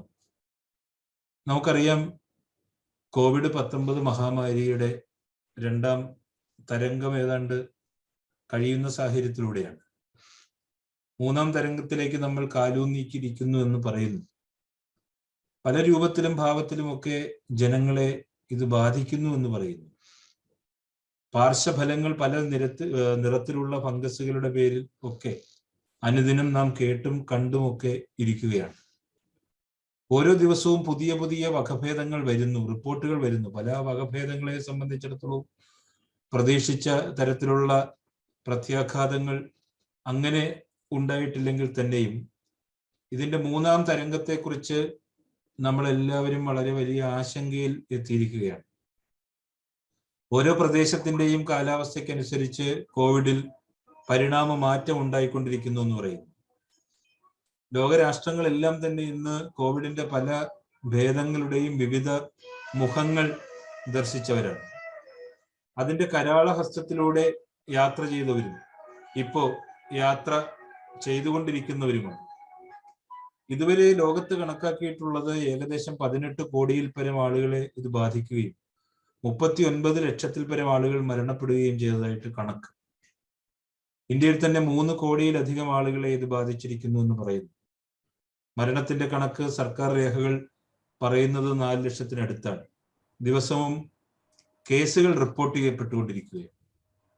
പ്രതിരോധ മാർഗങ്ങളുമായിട്ട് വിവിധ ചികിത്സാ സമ്പ്രദായങ്ങൾ, അലോപ്പതിയും ഹോമിയോപ്പതിയും ആയുർവേദയും സിദ്ധയും യുനാനിയും ഒക്കെ വളരെ സജീവമായിട്ട് രംഗത്തുണ്ട്. കോവിഡ് വാക്സിനേഷൻ രാജ്യത്ത് ദ്രുതഗതിയിൽ മുന്നേറിക്കൊണ്ടിരിക്കുകയാണ്. ഭാരതത്തിന്റെ തനത് ചികിത്സാ രീതികൾക്കൊപ്പം ഹോമിയോയും കൊറോണയുടെ ഗതി നിർണയിക്കുന്നതിൽ വളരെ സുപ്രധാനമായ പങ്കാണ് വഹിക്കുന്നത്. കൂടുതൽ ആളുകളിലേക്ക് എളുപ്പം ഇറങ്ങിച്ചെന്ന് പ്രവർത്തിക്കുന്നത് ആകയാലും റിസൾട്ട് പെട്ടെന്ന് ലഭിക്കുന്നതുമാകയാൽ അലോപ്പതിയിലേക്കാണ് എല്ലാവരുടെയും ശ്രദ്ധ ആദ്യമായിട്ട് കടന്നു പോകുന്നു എന്നുള്ള യാഥാർത്ഥ്യം നമ്മുടെ മുമ്പിലുണ്ട്. എല്ലാവരും കാംക്ഷിക്കുന്നത് പെട്ടെന്നുള്ള മാറ്റമാണ്. അത് രോഗമായാലും ജീവിത രീതിയായാലും എല്ലാം ഒരുപോലെ തന്നെയാണ്. പെട്ടെന്നുള്ള രോഗശമനമാണ് എല്ലാവരുടെയും പ്രധാനപ്പെട്ട അജണ്ട എന്ന് പറയുന്നത്.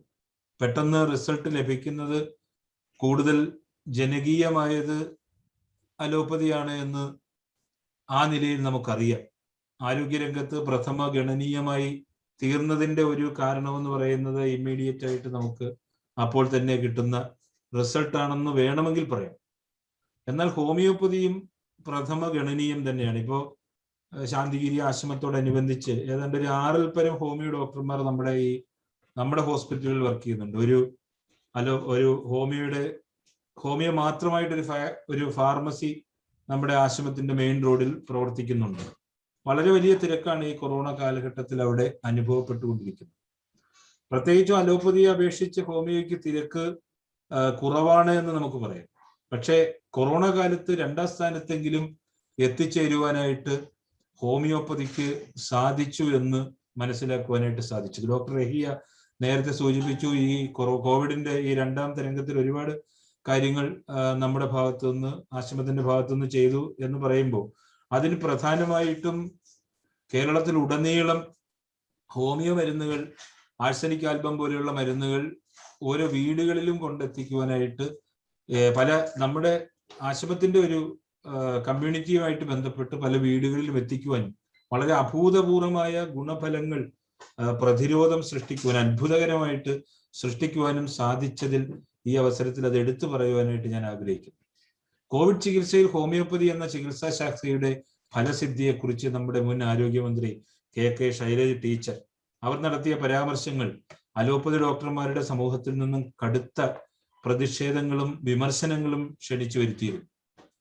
ആഴ്സനിക് ആൽബം എന്ന ഹോമിയോ പ്രതിരോധ മരുന്ന് കഴിച്ച വളരെ കുറച്ച് ആളുകൾ മാത്രമേ വൈറസ് രോഗബാധയുള്ളൂ എന്നും അവർക്ക് തന്നെ രോഗം വളരെ പെട്ടെന്ന് ഭേദമായെന്നും മന്ത്രി ആ സമയത്ത് പറയുകയുണ്ടായി. അലോപ്പതി ഡോക്ടർമാരുടെ ഇടയിൽ നിന്ന് തന്നെ ഒറ്റപ്പെട്ട പിന്തുണയും ഹോമിയോ ചികിത്സയ്ക്ക് ലഭിക്കുകയുണ്ടായി. അത് എടുത്തു പറയേണ്ടുന്ന മറ്റൊരു സംഗതി കൂടിയാണ്. പ്രമുഖ ഡോക്ടർ ഫസൽ ഖബൂറിന്റെ ഒരു പ്രസ്താവന ഈ സമയത്ത് ഞാൻ കേൾക്കുകയുണ്ടായി. ഹോമിയോപ്പതി നമുക്കറിയാം ലോകാരോഗ്യ സംഘടനയുടെ കണക്ക് പ്രകാരം ജനങ്ങൾ ആശ്രയിക്കുന്ന ലോകത്തിലെ 2ാമത്തെ വലിയ വൈദ്യശാസ്ത്ര വിഭാഗമാണ്. നിലവിൽ വന്നിട്ട് 220 വർഷങ്ങൾ പിന്നിടുമ്പോൾ ഇന്ത്യ അടക്കം 42 രാജ്യങ്ങളിൽ നിയമാനുസൃതമായ മുഖ്യധാര വൈദ്യശാസ്ത്ര വിഭാഗമായിട്ട് മാറുകയുണ്ടായി എന്ന് പറയപ്പെടുന്നു. സുരക്ഷിതമായതും ലളിതവും ശാസ്ത്രീയവും ചെലവ് കുറഞ്ഞതും ഫലപ്രദവുമായ ചികിത്സ എന്നത് തന്നെയാണ് ഹോമിയോപ്പതിയുടെ വിപുലമായ സ്വീകാര്യതയ്ക്കുള്ള മുഖ്യ കാരണം. 18ാം നൂറ്റാണ്ടിന്റെ അവസാന കാലത്ത് ഹോമിയോ ഒരു ചികിത്സാ രീതി എന്ന നിലയിൽ രൂപം പ്രാപിച്ചത് ജർമ്മൻ ബിഷഗ്വരനായ സാമുവൽ ഹാനിമാന്റെ അദ്ദേഹത്തിന്റെ ഒരു വലിയ സംഭാവനയായിട്ടാണ്. ഈ ചികിത്സാ രീതി വികസിപ്പിച്ച് ലോകത്തിൽ സംഭാവന ചെയ്തത് ഇതിന്റെ ഗുരു എന്ന് പറയുന്നത് അദ്ദേഹമാണെന്ന് നമുക്ക് പറയാൻ സാധിക്കും. പുരാതന കാലത്ത് ഋഷിമാരും മുനിമാരും സന്യാസിമാരും ഒക്കെ ജീവിതത്തിൽ ഒരു ചര്യ അല്ലെങ്കിൽ ജീവിത നിഷ്ഠ കാത്തു സൂക്ഷിച്ചിരുന്നു എന്ന് നമുക്കറിയാം. അത് പിന്തുടരുന്നതിന് അവർ അന്ന് രാജാക്കന്മാരെയും ജനങ്ങളെയും ഉപദേശിച്ചിരുന്നു. അതാണ് കുലഗുരുക്കന്മാരെന്നൊക്കെ പറയുന്നത്. അന്ന് അത്തരത്തിലുള്ള ജീവിതക്രമം ഇല്ലാത്തതിനാൽ രോഗം പെട്ടെന്ന് മനുഷ്യനെ കടന്നു പിടിക്കുന്ന സാഹചര്യം ഉണ്ടായിരുന്നു. ഇന്ന് പണ്ടത്തെ പോലെ അല്ലല്ലോ. പുരാതനമായ രീതിയിൽ നിന്ന് എത്രയോ നമ്മൾ മാറിയിരിക്കുന്നു. ഇപ്പൊ ഈ ആയുർവേദ കണ്ടുപിടിച്ചിട്ട് തന്നെ 5000 വർഷങ്ങൾ കഴിഞ്ഞിരിക്കുന്നു എന്ന് പറയുന്നു. സിദ്ധവൈദ്യം കണ്ടുപിടിച്ചിട്ട് തന്നെ അതിനേക്കാളും 5000 വർഷത്തിന് മുമ്പാണ് എന്ന് പറയുന്നു. ആയുർവേദ വൈദ്യം എന്ന് പറയുന്നത് ആര്യന്മാർ ഇന്ത്യയിൽ കൊണ്ടുവന്നതാണ് എങ്കിൽ സിദ്ധവൈദ്യം എന്ന് പറയുന്നത് ദ്രവീഡിയൻ സയൻസ് ആണ്. ഇന്ത്യയുടെ സയൻസ് എന്ന് അവകാശപ്പെടുവാൻ കഴിയുന്നത് യഥാർത്ഥത്തിൽ സിദ്ധവൈദ്യത്തിനാണ്. പക്ഷെ 5000 വർഷത്തിന് മുമ്പുള്ള മനുഷ്യന്റെ ശാരീരിക സ്ഥിതി, പ്രകൃതി, സന്തുലിതാവസ്ഥ ഇതെല്ലാം യഥാർത്ഥത്തിൽ മാറിയിരിക്കുന്നു. കാലാവസ്ഥ മാറിയിരിക്കുന്നു. അപ്പോൾ അന്നത്തെ കണ്ടുപിടിക്കപ്പെട്ട മരുന്നുകൾ ഇന്ന് എത്രത്തോളം പ്രായോഗികമാണ് എന്നുള്ളത് ഗവേഷണങ്ങളിലൂടെ നമ്മൾ കണ്ടെത്തേണ്ടുന്ന ഒരു കാര്യം കൂടിയാണ്. നമുക്കറിയാം നമ്മുടെ ഭക്ഷണ രീതിയിലെ സന്തുലനമില്ലായ്മയെ കുറിച്ച് നമുക്ക് എല്ലാവർക്കും അറിയാം. എന്തൊക്കെ തരം ഭക്ഷണങ്ങളാണ് സമയവും കാലവും അതൊന്നും നോക്കാതെ നാം ദിവസവും ഭക്ഷിച്ചുകൊണ്ടിരിക്കുന്നു. അതുമൂലം രോഗങ്ങളെ ഓരോന്നായിട്ട് നമ്മളിലേക്ക് ആകർഷിച്ചു കൊണ്ടിരിക്കുകയാണ്. രോഗത്തെ അപ്പാടെ ചികിത്സിക്കുന്നതിന് പകരം രോഗിയുടെ ജീവിത ശൈലിയിലാകെ ഒരു മാറ്റം മരുന്നിനോടൊപ്പം നൽകി രോഗത്തെ നിർവീര്യമാക്കുന്ന ഒരു ചികിത്സാ രീതിയായിട്ടാണ് ഹാനിമാൻ മുന്നോട്ട് വെച്ചത് എന്ന് ഞാൻ ഈ അവസരത്തിൽ മനസ്സിലാക്കുന്നു. ഞാൻ വായിച്ചറിയുവാണ്. നിങ്ങളെ പോലെയുള്ള എക്സ്പെർട്ടുകളുടെ മുമ്പിൽ എന്നെ പോലെയുള്ള ഒരാൾ ഈ വിഷയത്തെ കുറിച്ച് സംസാരിക്കുവാനായിട്ട് വളരെ ശിശുവാണെന്ന് വേണമെന്നുണ്ടെങ്കിൽ പറയാം. നമസ്കാരം സ്വാമിജി, ഫിറോസ് ആണ്. Firoz, thank you. ഒരു സ്വാമിജി ഇപ്പൊ പറഞ്ഞ ഒരു സബ്ജക്റ്റുമായിട്ട് ബന്ധപ്പെട്ട് തന്നെ ഗഫാർ മൗലവി നാളെയാണ് നമ്മുടെ ഗസ്റ്റ് ആയിട്ട് വരുന്നത്. ഞാൻ ഒരു ചെറിയൊരു കാര്യത്തിൽ അതില് സ്വാമിജിയുടെ ഒരു ശ്രദ്ധ കൊണ്ടുവരികയാണ്. കാര്യം ഈ ആഴ്സനിക് ആൽബം എന്ന് പറയുന്ന മെഡിസിൻ, സ്വാമിജിക്ക് അറിയാലോ, ഇത് നമ്മൾ UAE-ലൊക്കെയാണ് ഇതിന്റെ ഫലപ്രാപ്തി ആദ്യമായിട്ട് തുടങ്ങുന്നത്. അപ്പൊ ഈ മെഡിസിൻ ചെയ്യുന്നത് എന്താണ്? ഈ മെഡിസിൻ എന്ത് റിസൾട്ടാണ് മനുഷ്യ ശരീരത്തിൽ ഇത്രയും കാണിക്കുന്നത് എന്ന് അറിയുന്നതിന് വേണ്ടിയാണ്. എനിക്ക് തോന്നുന്നു അബ്ദുൽ ഗഫാർ മൗലവിയും കേൾക്കുന്നുണ്ടെന്ന് തോന്നുന്നു. അദ്ദേഹം കേൾക്കുന്നുണ്ടല്ലോ അല്ലെ? നാളെയാണ് അദ്ദേഹം ഗസ്റ്റ് ആയിട്ട് വരുന്നത്. മൗലവി കേൾക്കുന്നുണ്ടെന്നാണ് എന്നെ വിശ്വസിക്കുന്നത്. കേൾക്കുന്നുണ്ട് സ്വാമിജി, കേട്ടുകൊണ്ടിരിക്കുന്നു പൂർണ്ണമായിട്ടും. ഗ്രേറ്റ്. അപ്പോ നമ്മൾ ഇതിനെ കുറിച്ച് ഡീറ്റെയിൽ ആയിട്ട് പറയുവാനായിട്ട് ഡോക്ടർ CJ വർഗീസ് എന്ന് പറയുന്ന കണ്ണൂർ ബേസ് ചെയ്തിട്ടുള്ള അദ്ദേഹം നമ്മുടെ കൂടെ ഉണ്ട്. എങ്കിലും സ്വാമിജിയുടെ ഒരു ആമുഖമായിട്ട് പറയുന്ന ഒരു കാര്യം, സ്വാമിജി ഈ മെഡിസിൻ ഇത്രത്തോളം ഫലപ്രാപ്തിയിലേക്ക് വരുന്നത് മനുഷ്യന്റെ ഫിയർ ഫാക്ടറിനെയാണ് ലഘൂകരിക്കുന്നത്. മനുഷ്യന്റെ ഫിയർ ഫാക്ടർ, അതായത് ഇവർ ആദ്യമേ പാൻഡമിക് എന്ന് പറഞ്ഞ് പേടിപ്പെടുത്തുകയായിരുന്നു ചെയ്തത്. ആ പാൻഡമിക് എന്ന് പറഞ്ഞ് പേടിപ്പെടുത്തിയ ആ ഫിയർ ഫാക്ടറിനെ ലഘൂകരിക്കാനായിട്ട് കൊടുത്തൊരു മെഡിസിനാണ് ആഴ്സനിക് ആൽബം എന്ന് പറയുന്ന മെഡിസിൻ. ആ ആഴ്സനിക് ആൽബം എന്ന് പറയുന്ന medicine fear of anxiety, fear of death, ഈ ഒരു 2 കാര്യങ്ങളെയാണ് പ്രധാനമായിട്ട് ലഘൂകരിക്കുന്നത്. ഇത് ആ ഒരു മെഡിസിൻ കറക്റ്റായിട്ടാണ് എന്താണ് ചെയ്യുന്നതെന്ന് ഒന്ന് ഡീറ്റെയിൽ ആയിട്ട് സംസാരിക്കുന്നതിലേക്ക് വേണ്ടിയും സ്വാമിജിയുടെയും ഗഫാർ മൗലവിയുടെയും ശ്രദ്ധയിൽ കൊണ്ടുവരുന്നതിലേക്കായിട്ട് CJ വർഗീസ് സാറിനെയും കൂടി ഇൻവൈറ്റ് ചെയ്യുകയാണ്. ഇതൊരു ഡിസ്കഷനിലേക്ക് കൊണ്ടുപോകുന്നതിന് വേണ്ടിയാണ്. വർഗീസ് സാർ ഒന്ന് ബോധ്യപ്പെടുത്തുവാൻ കഴിയുമോ? സർ, ഗുരുജി നന്ദി. എന്നെ ശ്രമിക്കുന്ന എല്ലാവരെയും അഭിവാദ്യം ചെയ്യുന്നു. ആക്ച്വലി ഞാൻ പ്രതീക്ഷിച്ചുകൊണ്ടല്ല ബഹുമാനപ്പെട്ട സുഹൃത്ത് ഫിറോസ് ഖാൻ എന്നോട് ഈ വിഷയം അവതരിപ്പിക്കാനായിട്ട് പറയുന്നത്. കാരണം ഞാനൊരു ഹോമിയോപ്പതി ഡോക്ടറാണ്. കഴിഞ്ഞ 47 വർഷമായി ഹോമിയോപ്പതി പഠിച്ചുകൊണ്ടിരിക്കുന്ന ഒരു വ്യക്തിയാണ്.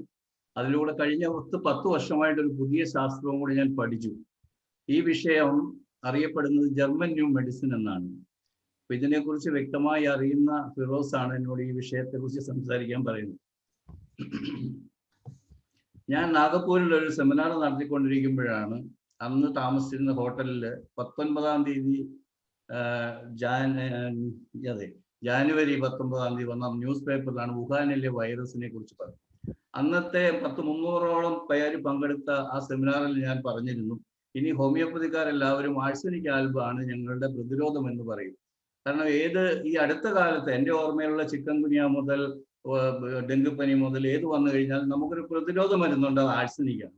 അപ്പൊ ഞാൻ അന്ന് പറഞ്ഞതാണ് ഇനി ആഴ്സനിക്കാണ് നമ്മുടെ പ്രതിരോധം. ഇപ്പൊ ജാനുവരി കഴിഞ്ഞ് ഫെബ്രുവരി മാർച്ചിൽ തന്നെ നമ്മുടെ central council of research in homeopathy announce ചെയ്തു. അതായത് അതിന്റെ അഡ്വൈസറിയിൽ പറഞ്ഞു arsenic album is the medicine. പണ്ട് അൻപുമണി രാമദാസ് കേരളത്തിലെ ചിക്കൻ ഗുനിയ പകർന്നു പിടിച്ചപ്പോൾ കേരളത്തെ സന്ദർശിക്കുകയും അദ്ദേഹം തിരിച്ചു പോയപ്പോൾ പറഞ്ഞു ഇതില് ഒരു വൈറസും ഒന്നുമില്ല, ഇത് നിങ്ങൾ ആഴ്സനിക് കൊടുത്താൽ മതി എന്ന് പറഞ്ഞു. അപ്പോ ഇത് കുറെ നാളായിട്ട് നമ്മൾ കേൾക്കുന്ന കാര്യമാണ്. ഞാൻ മലബാറുകാരനാണ്, ഞാൻ കണ്ണൂരിൽ നിന്നാണ് സംസാരിക്കുന്നത്, തളിപ്പറമ്പാണ് എൻ്റെ സ്വദേശം. അപ്പൊ ഇവിടെയൊക്കെ ഇവിടുത്തെ DMOയുടെ നേതൃത്വത്തിലൊക്കെ ഒരു പരസ്യം ചെയ്യാറുണ്ട്. സാധാരണ ഒരു 6 മാസത്തിന് മുൻപേ തന്നെ ഡിസംബർ മാസത്തിലെ തുടങ്ങും, മഴക്കാലത്ത് ഇപ്രാവശ്യം വരാൻ പോകുന്നത് ഡെങ്കു ആണ് എന്നൊക്കെ അവർ മുൻകൂട്ടി അനൗൺസ് ചെയ്യും. അതൊക്കെ ചെറിയ ചെറിയ വെടികളാണ്. അപ്പൊ മുൻകൂട്ടി അനൗൺസ് ചെയ്യുമ്പോഴേ തന്നെ ഗവൺമെന്റിന്റെ ഒത്തിരി പണം അന്നേരം മുതലേ ഈ വേസ്റ്റ് നിർമ്മാർജ്ജനത്തിനൊക്കെ വേണ്ടിയിട്ട് മാറ്റിവെക്കുന്നതാണ് നമ്മൾ കാണാറ്. പിന്നെ കൊതുക് നശീകരണത്തിന് എന്ന് പറഞ്ഞിട്ട് കുറച്ച് പുകയ്ക്കലും മരുന്ന് തളിക്കലും ഒക്കെ ഈ വക പല അക്കൗണ്ടുകളിലൂടെ വലിയൊരു പൊതു ഖജനാവിൽ നിന്നും പണം ഒഴുകുന്നതായിട്ടാണ് കാണുന്നത്. ഇതൊക്കെ ചെറിയ വെടി പടക്കങ്ങളായിരുന്നുവെങ്കിൽ വലിയൊരു പടക്കം പൊട്ടിക്കാൻ ആരൊക്കെയോ വളരെ വർഷങ്ങൾക്ക് മുമ്പേ തീരുമാനിച്ചിരുന്നതാണ് എന്ന് നമുക്ക് വ്യക്തമായിട്ടുള്ള കാര്യമാണ്. ജനപ്രതിനിധികൾ വന്നു കഴിഞ്ഞാലും ആരും ഈ വക കാര്യങ്ങളൊന്നും തുറന്നു പറയാറില്ല. പക്ഷെ എല്ലാവർക്കും അറിയാം, നമ്മൾക്ക് എല്ലാവർക്കും അറിയാം എന്താണ് സംഭവിച്ചുകൊണ്ടിരിക്കുന്നതെന്ന്. നമ്മൾ ഇതുവരെ 2-3 ജനപ്രതിനിധികളെ ഒക്കെ കേട്ടു. അവരും പറഞ്ഞത് ഇപ്പൊ തൊട്ടു മുമ്പിൽ ആന്റോ ആന്റണി വന്നിട്ട് പറഞ്ഞു, ഞാൻ നിങ്ങളുടെ നിശബ്ദ പ്രചാരകനാണ്. അദ്ദേഹം ശക്തമായ ഒരു ഈ രാജ്യത്തിന്റെ ഒരു ദേശീയ പാർട്ടിയുടെ ഒരു പ്രധാനപ്പെട്ട ആളായിട്ട് പോലും അദ്ദേഹം പറഞ്ഞത് നിങ്ങൾ വർക്ക് ചെയ്തോളൂ, നിങ്ങൾ പരസ്യം കൊടുത്തോളൂ എന്നൊക്കെയാണ്. അപ്പോ എല്ലാവർക്കും ഇതിന്റെ പിന്നിലുള്ള കാര്യങ്ങൾ അറിയാമെന്നില്ല. ആന്റോ ആന്റണിക്കും അതറിയാം, നമുക്ക് എല്ലാവർക്കും അറിയാം. പക്ഷെ അറിയത്തില്ലാത്ത ഒരുപക്ഷെ എന്നെ ശ്രമിക്കുന്ന ഹോമിയോപ്പതി സുഹൃത്തുക്കളാണ് എന്ന് എനിക്ക് പലപ്പോഴും തോന്നിയിട്ടുണ്ട്. ഇത് ഞാൻ എൻ്റെ സുഹൃത്തായ ഫിറോസ് ഖാനോട് ഷെയർ ചെയ്തിട്ടുമുണ്ട്. അതുകൊണ്ടാണ് എന്നോട് ഈ കാര്യം സംസാരിക്കാനും സ്വാമിയായിട്ട് ഷെയർ ചെയ്യാനും എന്നോട് ആവശ്യപ്പെട്ടത്. കാരണം എന്തുകൊണ്ടാണ് ആഴ്സനിക് ആൽബം ഇതിന് പ്രതിരോധമാകുന്നതെന്ന് ഹോമിയോ ഡോക്ടേഴ്സിന് അറിയത്തില്ല എന്ന് പറയുമ്പോൾ എന്നെ എല്ലാവരും എറിഞ്ഞിട്ടുണ്ട്, അതെനിക്കറിയാം. പുതിയൊരു അറിവിനെ നമ്മൾ ശ്രവിക്കാനോ മനസ്സിലാക്കാനോ ശ്രമിക്കാറില്ല എന്നുള്ളതാണ് കാര്യം. അതുകൊണ്ട് തന്നെ നമ്മുടെ ശാസ്ത്രീയതയെ, നമ്മുടെ ഹോമിയോപ്പതിയുടെ ശാസ്ത്രീയതയെ കുറിച്ച് അലോപ്പതിക്കാർക്കോ പൊതുജനങ്ങൾക്കോ മനസ്സിലാകുന്നില്ല എന്ന് പറയുന്നതിൽ യാതൊരു അത്ഭുതവുമില്ല. കാരണം ഞാൻ ഈ 10 വർഷമായിട്ട് പഠിച്ച വളരെ ശക്തമായി ഇന്നും പഠിപ്പിച്ചുകൊണ്ടും ഇരിക്കുന്ന ഒരു ശാസ്ത്രം എൻ്റെ സുഹൃത്തുക്കളായ ഹോമിയോപ്പതി ഡോക്ടർമാരുടെ അടുത്ത് എത്തിക്കാനായിട്ട് ശ്രമിക്കുമ്പോൾ അത് പറയേണ്ട, കാരണം അത് പ്രാക്ടിക്കൽ അല്ല എന്നാണ് പറയുന്നത്. അപ്പൊ നമ്മുടെ ചർച്ച വേറൊരു തലത്തിലേക്ക് പോകുന്നുണ്ടോ എന്ന് എനിക്കറിയത്തില്ല. കാരണം നമ്മുടെ ചർച്ച മുഴുവനും അല്ലെങ്കിൽ ഈ ഫോറം തുടങ്ങിയത് പോലും ഈ പറയുന്ന കോവിഡ് എന്ന് പറയുന്ന ഈ പ്രശ്നത്തിന് വേണ്ടിയിട്ടുള്ളതായിട്ടാണ് നമ്മൾ എല്ലാ പ്രതിനിധികളും പറയാറുള്ളത്, ഗസ്റ്റുകൾ പറയാറുള്ളത്, നമ്മുടെ തന്നെ പ്രതിനിധികൾ പറയാറുള്ളത്. പക്ഷേ നമ്മൾ ഓർക്കേണ്ട കാര്യം, ഫിറോസ് ഖാൻ ഒരു ഡോക്ടറല്ല. ഞാൻ ഹോമിയോപ്പതി പഠിച്ച ആദ്യ വർഷം മുതൽ 47 വർഷമായിട്ട് ഈ ആഴ്സനിക് ആൽബം എന്താണ് എന്ന് അറിയുന്ന ആളാണ്. അതിന്റെ അടിസ്ഥാനപരമായിട്ടുള്ള 2 ലക്ഷണങ്ങൾ മാത്രമാണ് ഫിറോസ് ഖാൻ പറഞ്ഞത്. അതിൽ ഫിയർ ഓഫ് ഇൻഫെക്ഷൻ ഉണ്ട്, ഫിയർ ഓഫ് ഡെത്ത് ഉണ്ട്, അതാണ് ഏറ്റവും പ്രധാനപ്പെട്ടത്. ഫിയർ ഓഫ് ഐസൊലേഷൻ ഉണ്ട്. അപ്പൊ ഇതൊക്കെയാണ് ജനങ്ങളുടെ മുന്നിൽ, അതായത് ഒരു പ്രതിരോധ മരുന്നിന് വേണ്ടി കൈനീട്ടുന്ന ജനങ്ങൾക്ക് ഉള്ളത് എന്താണ്? ഒരു ജനവും ശരീരമല്ല എന്ന് വിശ്വസിക്കുന്ന സ്വാമിജിയും, എനിക്കറിയില്ല മൗലവിയുടെ കാര്യം പറഞ്ഞു, ഇവിടെ ശ്രമിക്കുന്നുണ്ടെന്ന് പറഞ്ഞു, അവരൊക്കെ ആത്മീയ തലത്തിൽ പ്രവർത്തിക്കുന്നവരാണെന്നും എന്നെ ശ്രമിക്കുന്നവരിൽ ഭൂരിപക്ഷം പേരും ഈ ആത്മീയതയിൽ വിശ്വസിക്കുന്നവരാണെന്നും ആത്മാവ് ദൈവത്തിന്റെ അല്ലെങ്കിൽ ഹിന്ദു വിശ്വാസ പ്രകാരം നമ്മൾ പരമാത്മാവും ജീവാത്മാവും ഉണ്ടെന്നും നമ്മുടെ ജീവാത്മാവ് എന്ന് പറയുന്ന ആത്മാവ് തന്നെയാണ് ഞങ്ങളുടെ വൈറ്റൽ ഫോഴ്സ്. ഞങ്ങളുടെ ഹോമിയോപ്പതി വളരെ കൃത്യമായി പറഞ്ഞിരിക്കുന്നു ഈ വൈറ്റൽ ഫോഴ്സിൽ ഉണ്ടാകുന്ന ഡീവിയേഷൻ ആണ് രോഗങ്ങളുടെ കാരണമെന്ന്. അതിനെ നമുക്ക് കുറച്ചുകൂടെ താഴ്ത്ത തലത്തിൽ നിന്നാൽ, കാരണം ഞാൻ കേസ് എടുക്കുമ്പോൾ പറയാറുണ്ട്, നിങ്ങളൊരു ഹിന്ദു വിശ്വാസിയാണോ, മുസ്ലിം വിശ്വാസിയാണോ, ക്രിസ്ത്യൻ വിശ്വാസിയാണോ, അത് ബാധകമല്ല. അവരെന്തും വിശ്വസിച്ചോട്ടെ, ചിലപ്പോൾ വിശ്വാസികളെ ആയിരിക്കണമെന്നില്ല. പക്ഷെ വിശ്വാസികളായിരിക്കുന്ന ഓരോ തലത്തിൽ അല്ലെങ്കിൽ ആകാത്തവരും എല്ലാവർക്കും വിശ്വസിക്കുന്ന ഒരു കാര്യമാണ് മനസ്സ് എന്ന് പറയുന്നത്. മനസ്സ് തന്നെ 10% മാത്രമാണ് conscious mind, logical mind. 90% sub conscious മൈൻഡാണ്. ഈ സബ് കോൺഷ്യസ് മൈൻഡാണ് നമ്മുടെ വൈറ്റൽ ഫോഴ്സിന്റെ ഇമ്മീഡിയറ്റ് റിസപ്റ്റർ. ആ വൈറ്റൽ ഫോഴ്സ് ഏത് ആന്തരികമായ ഭാവത്തെ അല്ലെങ്കിൽ സബ് കോൺഷ്യസ് മൈൻഡിന് ഞാൻ മനസ്സിലാക്കിയതാണ്. സ്വാമിജിയെ പോലെ എനിക്ക് വലിയ ഫിലോസഫി അറിയില്ല, പക്ഷെ ഞാൻ ഫിലോസഫി പഠിച്ചയാളാണ്. ഒരു 3 വർഷം പഠിച്ച് ഡിപ്ലോമ ഒക്കെ മേടിച്ചതാണ്. അപ്പോൾ ഞാൻ മനസ്സിലാക്കുന്നതും അതുകൊണ്ടാണ് ഞാൻ ഹോമിയോപ്പതിയെ സ്നേഹിക്കുകയും ആരാധിക്കുകയും ചെയ്യുന്നത്. ആ അതേ ആരാധനയും സ്നേഹവും കൊണ്ടാണ് ഞാൻ പുതിയൊരു ശാസ്ത്രം പഠിച്ചത്. അതിന്റെ പേരാണ് ജർമ്മൻ ന്യൂ മെഡിസിൻ. അതും ഒരു ജർമ്മൻ. സ്വാമിജി ഒരു പോയിന്റ് ആഡ് ചെയ്യുകയാണ്. കാര്യം ഈ കോവിഡിന്റെ ഫസ്റ്റ് ആദ്യ കാലഘട്ടങ്ങളിൽ മരണം നടന്നതിൽ ഒരു പ്രധാനപ്പെട്ട സ്ഥലമാണ് പോത്തൻകോട്. അന്ന് പോത്തൻകോട് ആദ്യം ഒരു അബ്ദുൽ അസീസ് എന്ന് പറയുന്ന ഒരു ആൾ മരണപ്പെടുമ്പോൾ അന്ന് സ്വാമിജി അവിടെ പോലീസ് പെരേഡ് അടക്കമുള്ളത് നടന്നിരുന്നു. ആ ഫസ്റ്റ് കോവിഡ് എന്നുള്ള ലെവലിൽ അവിടെ ലോക്ക്ഡൌണും നടന്നിരുന്നു. അതായത് ഫിയർ ഓഫ് ഫാക്ടർ, മനുഷ്യനെ കോവിഡ് എന്നുള്ള ആ ഫിയർ ഓഫ് ഫാക്ടർ പമ്പ് ചെയ്യാണ് ചെയ്തത്. ആ ഫിയർ ഫാക്ടർ പമ്പ് ചെയ്യുമ്പോൾ ആ ഫിയർ ഫാക്ടർ ലഘൂകരിക്കാനായിരുന്നു ഈ ആഴ്സനിക് ആൽബം എന്ന് പറയുന്ന ഈ മെഡിസിൻ പ്രിവെന്റീവ് കഴിച്ച മനുഷ്യർക്ക് കുറഞ്ഞിരുന്നത് എന്നുള്ളതാണ്. ഞാൻ ആ പറഞ്ഞ പോയിന്റ് സ്വാമിക്ക് മനസ്സിലായി എന്ന് വിശ്വസിക്കുന്നു. അതാണ് doctor CJ Varghese sir explain ചെയ്യാൻ ശ്രമിക്കുന്നത്, സയന്റിഫിക് ആയിട്ട് എക്സ്പ്ലെയിൻ ചെയ്യാൻ ശ്രമിക്കുന്നത്. ഇനി ഇതിൽ രണ്ടാമതൊരു പോയിന്റ് ഉണ്ട് സ്വാമിജി, അതും കൂടി പറയുന്നതിന് വേണ്ടിയാണ് ഈ ചർച്ച ഒരു ഡിസ്കഷൻ പോയിന്റിലേക്ക് മാറ്റാനാണ് ശ്രമിക്കുന്നത്. അതിൽ സ്വാമിജി രണ്ടാമതൊരു പ്രധാനപ്പെട്ട ഒരു പോയിന്റ് എന്ന് പറയുന്നത്, നമ്മുടെ ഇപ്പോഴത്തെ ഒരു സ്റ്റഡി അനുസരിച്ച്, പ്രത്യേകിച്ചും നമ്മളുടെ സ്റ്റഡിയിൽ ഇപ്പൊ മനസ്സിലാവുന്ന ഒരു കാര്യം, കോവിഡ് വാക്സിൻ വഴി ഇവര് പമ്പ് ചെയ്യുന്നത്, ഇവര് ഇഞ്ചെക്ട് ചെയ്യുന്നത് റിയൽ വൈറസ് ആണ്. ഈ റിയൽ വൈറസ് ഇഞ്ചെക്ട് ചെയ്യുമ്പോഴാണ് ആക്ച്വലി ഇത്രത്തോളം മരണം സംഭവിക്കുകയും ചെയ്യുന്നത്. ഇത് വളരെ ഇമ്പോർട്ടന്റ് ആയിട്ടുള്ള ഒരു സബ്ജക്ട് സ്വാമിജിക്കും അബ്ദുൽ ഗഫാർ മൗലവിയെ പോലുള്ള സമൂഹത്തിലെ ഇടപെടേണ്ടവർക്ക് മനസ്സിലാവുന്നതിന് വേണ്ടിയാണ് ഈ ഒരു സബ്ജക്ട് പറഞ്ഞത്. സാർ, അത് രണ്ടും കൂടി കണക്ട് ചെയ്തുകൊണ്ട് എനിക്ക് തോന്നുന്നു സ്വാമിജി ഒരു 2 വാക്ക് സംസാരിച്ചതിന് ശേഷം ഒരു ഡിസ്കഷനിലേക്ക് പോകാമെന്ന് തോന്നുന്നു. സ്വാമിജി ഒന്ന് ഇടപെടാൻ കഴിയുമോ?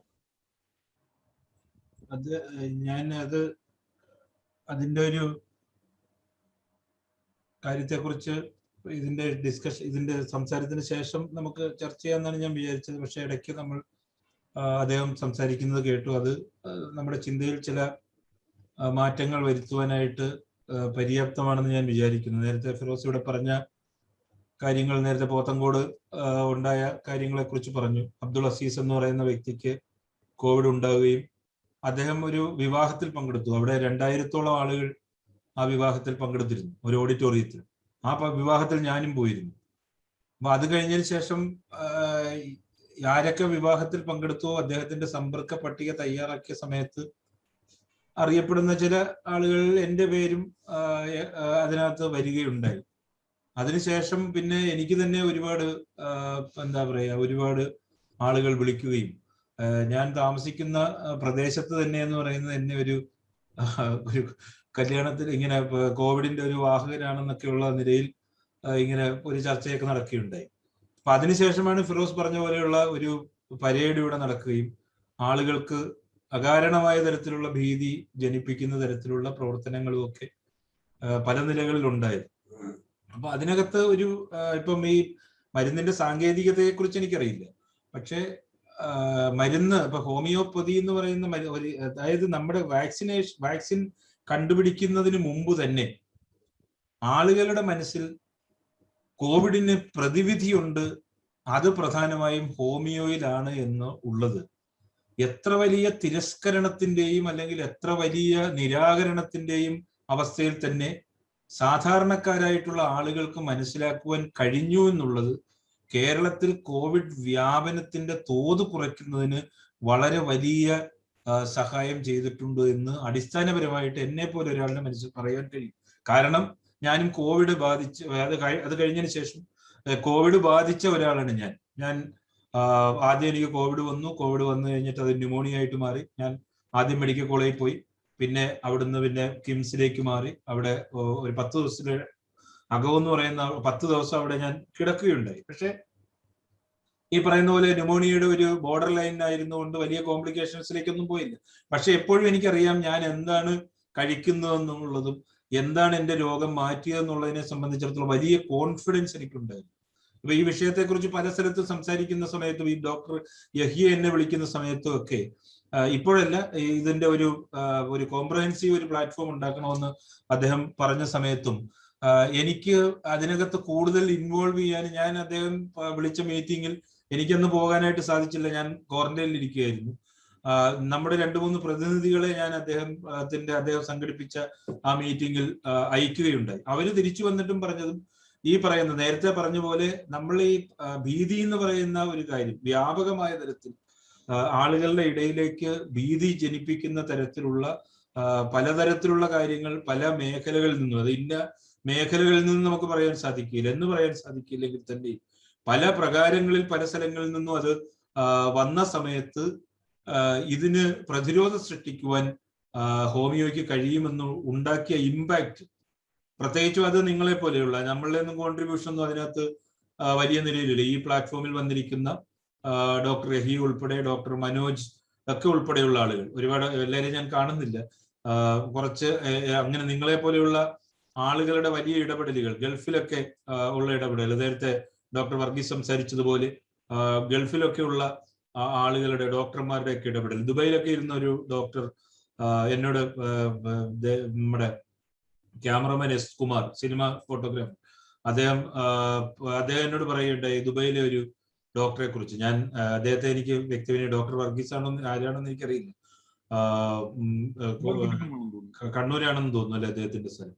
അപ്പം ഡോക്ടറെ കുറിച്ച് അങ്ങനെ ഒരുപാട് ഡോക്ടർമാരെ കുറിച്ച് എന്നോട് സൂചിപ്പിക്കുകയുണ്ടായി. അപ്പൊ ഈ അവസരത്തിൽ ഞാൻ അതിനെ വിലയോട് കാണുന്നു. ഈ പറയുന്ന ഡിസ്കഷനെയും അതിനകത്ത് വിലയോട് കാണുന്നു. ഞാൻ പറയാൻ ഉദ്ദേശിച്ച കാര്യങ്ങൾ ഇടയ്ക്ക് അതിനകത്തൊരു ഡൈവർഷൻ വന്നെങ്കിലും അതിനെക്കുറിച്ച് ഞാൻ അതിലേക്ക് ഒന്നുകൂടി പോയിട്ട് ഞാൻ വീണ്ടും ഇപ്പോൾ തിരിച്ചു വരാം. അപ്പോൾ ഞാൻ പറഞ്ഞുകൊണ്ടിരുന്ന ഒരു പ്രധാനപ്പെട്ട കാര്യമെന്ന് പറയുന്നത്, നമ്മുടെ പാരമ്പര്യത്തിൽ, നമ്മുടെ ഇന്ത്യയുടെ അല്ലെങ്കിൽ നമ്മുടെ ഭാരതത്തിന്റെ ഒരു പാരമ്പര്യത്തിൽ അല്ലെങ്കിൽ കുടുംബ രീതികളിൽ അല്ലെങ്കിൽ കുടുംബ ജീവിതത്തിൽ നമ്മൾ സമൂഹത്തിൽ ജീവിക്കുന്ന സമയത്ത് നമ്മുടെ ആധുനിക കാലത്തുണ്ടായിരിക്കുന്ന ജീവിത ക്രമത്തെ സംബന്ധിച്ചിടത്തോളം രോഗമുണ്ടാക്കുന്നതിൽ വളരെ വലിയ സ്വാധീനം ഉണ്ടാക്കിയിട്ടുണ്ടെന്ന് നമുക്ക് മനസ്സിലാക്കുവാനായിട്ട് സാധിക്കുന്നു.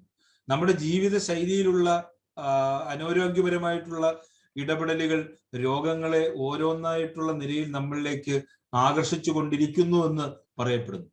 രോഗത്തെ അപ്പാടെ ചികിത്സിക്കുന്നതിന് പകരം രോഗിയുടെ ജീവിത ശൈലിയിലാകെ ഒരു മാറ്റം മരുന്നിനോടൊപ്പം നൽകി രോഗത്തെ നിർവീര്യമാക്കുന്ന രീതിയാണ് സാമുവൽ ഹനിമാൻ മുന്നോട്ട് വെച്ചതെന്നാണ് എനിക്ക് മനസ്സിലാക്കുവാനായിട്ട് സാധിക്കുന്നത്. ഞാൻ കൊറോണയിൽ നിന്ന് മാറി ഞാൻ നേരത്തെ പറഞ്ഞു വന്ന കാര്യത്തിലേക്ക് തിരിച്ചു പോയിക്കൊണ്ടിരിക്കുകയാണ്. അതുകൊണ്ടാണ് ഞാൻ അതിനെക്കുറിച്ച് പറയുന്നത്.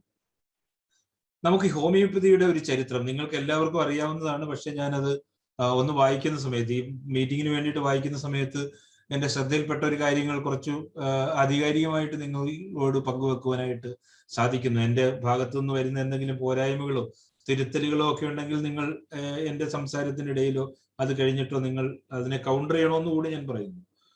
അതിനൊന്നും ബുദ്ധിമുട്ടില്ല. ഇപ്പൊ ഇന്ത്യയിൽ ഹോമിയോപ്പതി ആദ്യമായിട്ട് അംഗീകാരം നൽകിയത് 1839 പഞ്ചാബ് പ്രവിശ്യയിലെ മഹാരാജ രഞ്ജിത് സിംഗ് ആണ് എന്ന് മനസ്സിലാക്കുവാൻ സാധിക്കും.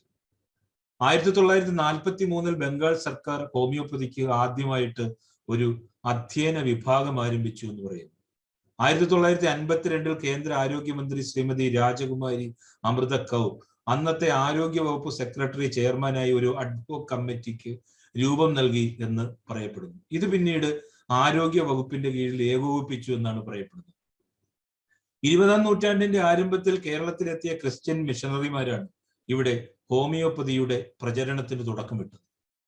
1920-കളിൽ തെക്കൻ തിരുവിതാംകൂറിൽ പടർന്നു പിടിച്ച കോളറ ഫലപ്രദമായി നിയന്ത്രിക്കുവാൻ ഹോമിയോപ്പതി മരുന്നുകൾ കൊണ്ട് സാധിച്ചതോടെ, അവിടെയാണ് നേരത്തെ ഇപ്പോ ഡോക്ടർ ഹിയയും അതുപോലെ നമ്മുടെ ഡോക്ടർ വർഗീസും ഫിറോസ് ഖാനും ഒക്കെ പറഞ്ഞ ഒരു കാര്യത്തിലേക്ക് ഞാൻ തിരിച്ചു വരുന്നത്.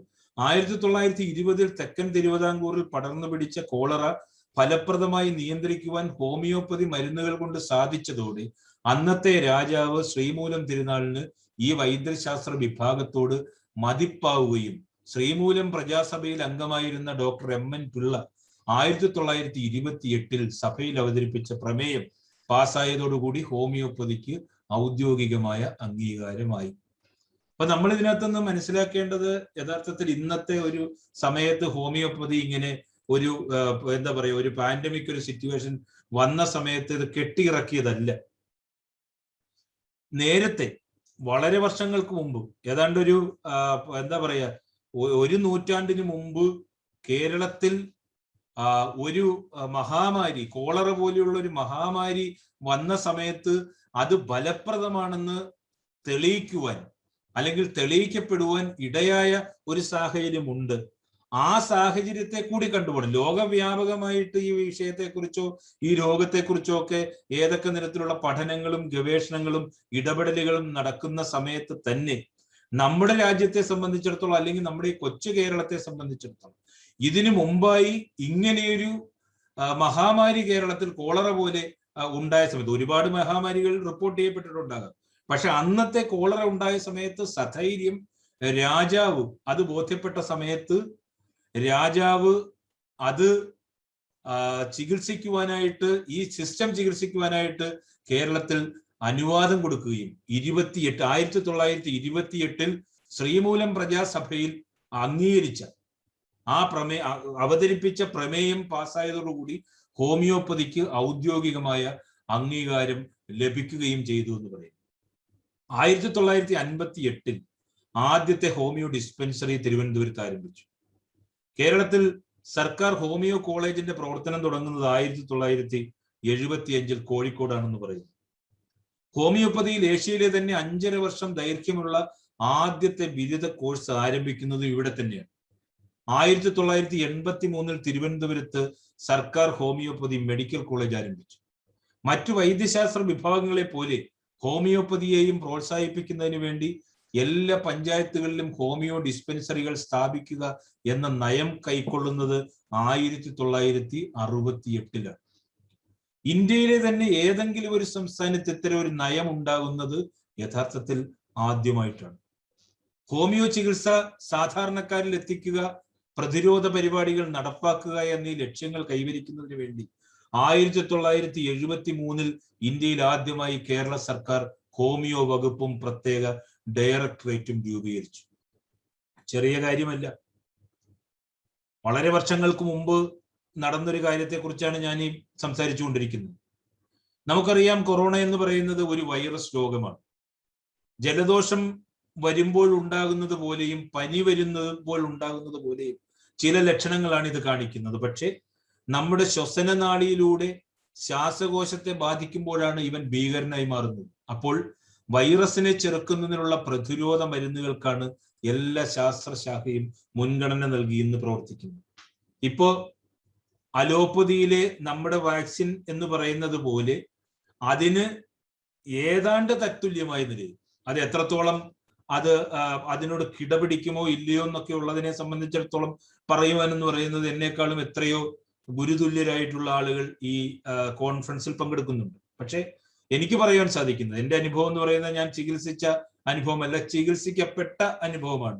അല്ലെങ്കിൽ ചികിത്സിക്കുവാനായിട്ട് സാധാരണക്കാരായിട്ടുള്ള ആളുകൾക്ക് സഹായം ചെയ്തു കൊടുക്കുന്ന ഒരാളെന്നുള്ള നിലയിൽ ഇതിന്റെ പ്രതിരോധ ശേഷിയെ നമ്മുടെയൊക്കെ മുമ്പിൽ ഏറെ വലിയ നിലയിൽ തെളിയിക്കപ്പെട്ടതാണ്. കേരളത്തിൽ ഇവിടെ നേരത്തെ ആരോ സൂചിപ്പിക്കുകയുണ്ടായി, പൊതുമേഖലയിൽ മാത്രം 669 ഹോമിയോ ഡിസ്പെൻസറികൾ ഉണ്ടെന്ന് പറയും. അതിൽ തന്നെ കിടത്തി ചികിത്സിക്കുവാൻ സൗകര്യമുള്ള 34 ഹോമിയോ ആശുപത്രികളുണ്ട്. സ്വകാര്യ മേഖലയിൽ ഹോമിയോ ക്ലിനിക്കുകളുടെയും ഹോസ്പിറ്റലുകളുടെയും കണക്കെടുത്താൽ അതിൻ്റെയൊക്കെ എത്രയോ ഇരട്ടിയാണ് കണക്കുകൾ സൂചിപ്പിക്കുന്നതെന്ന് നമ്മൾ മനസ്സിലാക്കുവാനായിട്ട് സാധിക്കും. മരുന്ന് വിതരണ രംഗത്തിലൂടെ പ്രതിരോധ മരുന്നുകൾ ജനങ്ങളിൽ എത്തിക്കുന്നതിനും അവരെ ഹോമിയോ ചികിത്സയുടെ ഗുണത്തെക്കുറിച്ച് അവബോധം വരുത്തുന്നതിനുള്ള നടപടികൾ ഗവൺമെന്റിന്റെ തലത്തിൽ ഭാഗികമായിട്ടെങ്കിലും ഉണ്ടായിരിക്കുന്നു എന്ന് കാണുന്നതിൽ ഏറെ സന്തോഷമുണ്ട്. എന്തുകൊണ്ടാണ് അങ്ങനെ പറയാൻ കാര്യം? അതായത് ഈ ചികിത്സ ആധികാരികതയില്ല, അല്ലെങ്കിൽ ശാസ്ത്രീയമായി തെളിയിക്കപ്പെട്ടിട്ടില്ല, അടിസ്ഥാനപരമായിട്ടുള്ള ഗവേഷണങ്ങൾ ഇതിന്റെ പിന്നിലില്ല എന്നൊക്കെ പറഞ്ഞുകൊണ്ട് വളരെ വലിയൊരു ലോബിയിങ് ഇതിനെതിരെ വളരെ ഗൂഢതാല്പര്യത്തോടു കൂടി നടന്നുകൊണ്ടിരിക്കുന്ന കാലഘട്ടത്തിൽ ഇപ്പൊ ഹോമിയോയെ കുറിച്ച് ഞാൻ പറയുന്ന അതേ ആംഗിളിൽ തന്നെ എനിക്ക് മറ്റ് ചികിത്സാ സമ്പ്രദായങ്ങളെ കുറിച്ചും പറയേണ്ടി വരുന്നു. പക്ഷെ ഹോമിയോയുടെ ഒരു പ്രത്യേകമായ അതിന്റെ ഒരു മീറ്റിംഗ് ആയതുകൊണ്ട് ഞാൻ മറ്റ് ചികിത്സാ സമ്പ്രദായങ്ങൾ നേരിട്ട ബുദ്ധിമുട്ടുകളെ കുറിച്ച് ഇവിടെ പറയാൻ ഞാൻ ആഗ്രഹിക്കുന്നില്ല. പക്ഷെ ഹോമിയോ കൈകാര്യം ചെയ്യുന്ന ആളുകൾക്ക് അത് പ്രധാനമായിട്ടും അറിയാം. ഒരുപക്ഷെ വളരെ ആധികാരികമായിട്ട് ഇപ്പോൾ കിട്ടിയിരുന്ന ഒരു അവസരം നമുക്ക് ഇതിന്റെ തുടക്കത്തിൽ നിങ്ങളെ പോലെയുള്ള ആളുകൾക്ക്, ഡോക്ടർമാർക്ക് കിട്ടിയിരുന്നു എങ്കിൽ അഭൂതപൂർവമായ ബലം ഈ പറയുന്നത് പോലെ നമുക്ക് ഈ രംഗത്ത് ഉണ്ടാക്കാമായിരുന്നു എന്ന് മനസ്സിലാക്കുവാനായിട്ട് ഈ അവസരത്തിൽ സാധിക്കുന്നു. നമ്മുടെ ശരീരത്തിൽ തന്നെ നമുക്കറിയാം, നമ്മുടെ നമ്മളുടെ ശരീരത്തിൽ വരുന്ന രോഗങ്ങളെ പ്രതിരോധിക്കുവാൻ ശേഷിയുള്ള വൈറസുകളുണ്ട്. ഭക്ഷണം ക്രമീകരണം പോലെയുള്ള ജീവിതചര്യയിലൂടെ അതിനെയൊക്കെ ഉണർത്തി ശരീരത്തെ സ്വയം പ്രതിരോധത്തിന് സജ്ജമാക്കുക എന്ന് പറയുന്ന ഒരു രീതിയാണ് ഹോമിയോപ്പതി ചെയ്യുന്നതെന്ന് ഞാൻ മനസ്സിലാക്കുന്നു. അങ്ങനെ ഈ രംഗത്തെ വിലയിരുത്തുന്ന ആളുകളുണ്ട്. ലോകമാകെ വളരെ കഷ്ടപ്പെടുന്ന ഈ കോവിഡിന്റെ കാലത്ത് ഹോമിയോപ്പതിക്ക് അതിൻ്റെതായിട്ടുള്ള സ്ഥാനം ഉറപ്പിക്കുവാൻ കഴിഞ്ഞു എന്നുള്ളത് നിസ്തർക്കമായിട്ടുള്ള വസ്തുതയാണ്. ഈ അവസരത്തിൽ എനിക്ക് പ്രധാനമായിട്ടും ആ കാര്യമാണ് നിങ്ങളുടെ മുമ്പിൽ വെക്കുവാനുള്ളത്. ഇന്ന് ഹോമിയോപ്പതി ചികിത്സാ രീതി മറ്റ് ചികിത്സാ രീതികളെ പോലെ തന്നെ സമൂഹത്തിന്റെ എല്ലാ വിഭാഗങ്ങളിലേക്കും ഇറങ്ങിച്ചെന്ന് പ്രവർത്തിക്കുകയാണ്. സ്ത്രീകളുടെ മാനസിക, ഭൗതിക, സാമൂഹിക ആരോഗ്യത്തെ ശാക്തീകരിക്കുന്നതിനും മെച്ചപ്പെട്ട ജീവിതം നിലവാരം ഉറപ്പാക്കുന്നതിനും അങ്ങനെയൊക്കെയുള്ള എത്രയോ ചികിത്സാ സമ്പ്രദായങ്ങൾ അല്ലെങ്കിൽ ചികിത്സയുടെ വിവിധ സാഹചര്യങ്ങൾ ഹോമിയോയിൽ ഉണ്ട് എന്ന് ഈ അവസരത്തിൽ ഞാൻ മനസ്സിലാക്കുന്നു. ജീവിതശൈലി രോഗങ്ങളെ ഇല്ലാതാക്കുന്നതിനും നിയന്ത്രിക്കുന്നതിനും ഹോമിയോ വകുപ്പ് യോഗയുടെയും നാച്ചുറോപ്പതിയുടെയും സഹകരണത്തോടെ ആവിഷ്കരിച്ച് നടപ്പാക്കി വരുന്ന ഒരു പദ്ധതിയുണ്ട്. അത് ആയുഷ്മാൻ ഭവ എന്തുവാണ് അതിന്റെ പേര് എന്ന് എനിക്ക് തോന്നുന്നു. അപ്പോ അതിലൂടെ മനസ്സിലാക്കും, ഹോമിയോ വകുപ്പിന്റെ ശിശു കൗമാര കേന്ദ്രീത പദ്ധതിയാണ് സദ്ഗമയ എന്ന് പറയുന്നത്. 19 വയസ്സിന് താഴെയുള്ള കുട്ടികളുടെ ആരോഗ്യ പരിചരണത്തിന് വേണ്ടിയിട്ടാണ് ഈ പദ്ധതി ലക്ഷ്യം വെക്കുന്നത്. ഹോമിയോ വകുപ്പിന്റെ സാന്ത്വന പരിചരണ പദ്ധതി ചേതന എന്ന് പറയുന്നു. ജീവിതത്തിന്റെ അന്തിമഘട്ടങ്ങളിൽ എത്തിയവർക്കുള്ള അല്ലെങ്കിൽ മാരക രോഗം ബാധിച്ച് മരണത്തോട് മല്ലിടുന്നവർക്കുള്ള അവർക്ക് ചികിത്സ, അല്ലെങ്കിൽ പൂർണ്ണമായിട്ട് സുഖം പ്രാപിക്കാത്തവർക്കുള്ള ചികിത്സ, രോഗത്തിന്റെ ദുരിതത്തിൽ കഴിയുന്ന ആളുകൾക്കുള്ള ചികിത്സ, അവരുടെ ബന്ധുക്കൾക്കുണ്ടാകുന്ന ആദികൾ, വ്യാധികൾ, അങ്ങനെയുള്ള വേദനകൾ, ഉത്കണ്ഠകൾ, ഇതിനെയൊക്കെ അഡ്രസ് ചെയ്യാൻ പ്രത്യേകിച്ചും ഹോമിയോയിൽ ഒരുപാട് സാധ്യതകൾ അല്ലെങ്കിൽ ഒരുപാട് സാഹചര്യങ്ങൾ ഉണ്ട് എന്ന് മനസ്സിലാക്കുവാനായിട്ട് സാധിക്കുന്നു. ചികിത്സ പക്ഷേ എന്തുകൊണ്ടോ നേരത്തെ ഇവിടെ ഡോക്ടർ എഹിയ ഉൾപ്പെടെയുള്ള ആളുകൾ സൂചിപ്പിക്കുന്നുണ്ട്, എന്തുകൊണ്ടോ നമുക്ക് ഇവിടെ ഇത് ഇംപ്ലിമെന്റ് ചെയ്യാനായിട്ടുള്ള സാങ്കേതികമായ തടസ്സം ഉണ്ടാകുന്നു. അത് എന്തുകൊണ്ടോ എന്ന് ഞാൻ പറയുന്നതിന്റെ വാക്കിന്റെ അടിസ്ഥാനം എന്ന് പറയുന്നത്, അതിന്റെ കാരണം എന്താണെന്നുള്ള ഞാൻ പറയാതെ തന്നെ നിങ്ങൾക്ക് എല്ലാവർക്കും അറിയാം. അത് ഈ പ്ലാറ്റ്ഫോമിൽ അതിനെക്കുറിച്ച് വിശദീകരിക്കുവാനായിട്ട് ഞാൻ ആഗ്രഹിക്കുന്നില്ല. അപ്പം ഈ ഹോമിയോ ചികിത്സയ്ക്ക് തെളിയിക്കപ്പെട്ടിരിക്കുന്ന ശാസ്ത്രീയ അടിത്തറ, ഹോമിയോയിലൂടെ ഉണ്ടാകുന്ന രോഗശാന്തി, രോഗശമനം, അപ്പോ ഇതൊക്കെ എന്താ പറയാ, നമ്മൾ എത്ര വലിയ പരസ്യം കൊടുക്കുകയോ ഇല്ലാതെയോ ഒക്കെ ഇപ്പം സാധാരണ അലോപ്പതിയിലൂടെയോ ആയുർവേദത്തിലേക്ക് വരുന്ന അങ്ങനെയുള്ള ഒരു മാസ് മാർക്കറ്റിങ്ങോ അല്ലെങ്കിൽ ഒരു പരസ്യത്തിന്റെ കോലാഹലമൊന്നോ സാധാരണ ഹോമിയോ ചികിത്സയിൽ നമുക്ക് കാണുവാൻ സാധിക്കുകയില്ല. ഒരുപക്ഷെ എന്താണത്, ഹോമിയോയെ അത്ര കൊമേഴ്ഷ്യൽ ആക്കിയിട്ടില്ല എന്നുള്ളത് വളരെ എന്താ പറയാ ഒരു സന്തോഷത്തോടു കൂടി ഈ സമയത്ത് എനിക്ക് പറയാൻ കഴിയും. കേരളത്തിൽ എന്നല്ല, രാജ്യത്തുടനീളം അങ്ങനെ കൊമേഴ്ഷ്യലൈസ് ചെയ്യാനായിട്ട് പലപ്പോഴും ഇതിന്റെ ബിഷഗ്രവന്മാർ ശ്രമിച്ചിട്ടില്ല എന്ന് പറയുന്നതും ഈ പറയുന്നത് പോലെ വളരെ എന്താ പറയാ സ്തുത്യർഹമായിട്ടുള്ള ഒരു കാര്യമായിട്ട് ഞാൻ കരുതുന്നു. അപ്പോ ഹോമിയോയുടെ സാധ്യതകൾ മാക്സിമം മുതലാക്കി എടുക്കുന്നതിനുള്ള ശ്രമങ്ങൾ നമ്മുടെ ഭാഗത്തുനിന്ന് ഉണ്ടാകണം. ഹോമിയോപ്പതിക്കായിട്ട് ഗവൺമെന്റിന്റെ സംവിധാനം, ഇപ്പൊ പ്രത്യേകിച്ചും ആയുഷ് വകുപ്പാണ് ഹോമിയോയുടെ പ്രൊമോഷന് വേണ്ടിയിട്ട് ഇപ്പം ആയുർവേദ, യോഗ, യുനാനി, ഹോമിയോ എന്നൊക്കെ പറയുന്ന ഒരുപാട് സിദ്ധ ഇങ്ങനെയൊക്കെയുള്ള ചികിത്സാ സമ്പ്രദായങ്ങളുണ്ടല്ലോ, നാച്ചുറോപ്പതി, ആയുഷിന്റെ സംവിധാനത്തിൽ വരുന്നു. അപ്പൊ ആയുഷ് പ്രധാനമായിട്ടും ഹോമിയോയ്ക്ക് കൂടുതൽ പ്രാധാന്യം നൽകുന്നു എന്ന് ഈ അവസരത്തിൽ എനിക്ക് പറയുവാൻ സാധിക്കുന്നു. അത് നിങ്ങളെ പോലെയുള്ള സംഘടനകളുടെ ഇടപെടലുകൾ, അത് കൈകാര്യം ചെയ്യുന്ന ആളുകൾക്ക് അതുണ്ടാക്കിയ ഗുണഫലങ്ങൾ, ഇതൊക്കെയാണ് അതിന്റെ അങ്ങനെ ഒരു തീരുമാനത്തിലേക്ക് ഗവൺമെന്റ് എത്തിപ്പെടുന്നതിനുള്ള അങ്ങനെയുള്ള ഒരു പ്രചോദനം അവരിൽ സൃഷ്ടിച്ചത് എന്ന് എനിക്ക് മനസ്സിലാക്കുവാൻ സാധിക്കുന്നു. 2020 ജനുവരി 21 കേന്ദ്ര ആയുഷ് വകുപ്പ് കോവിഡ് മഹാമാരി പടർന്നു പിടിക്കുന്നത് തടയുവാനായിട്ട് ആഴ്സ് ആൽബ് എന്ന മരുന്ന് പ്രയോജനപ്രദമാക്കാം, ആ പേര് കറക്റ്റ് ആണോ എന്ന് എനിക്കറിയില്ല, ഒരു പത്രക്കുറിപ്പ് പുറപ്പെടുവിച്ചു. 2020 ജനുവരി 30 ഇന്ത്യയിൽ ആദ്യമായി ഒരു കോവിഡ് കേസ് റിപ്പോർട്ട് ചെയ്തു.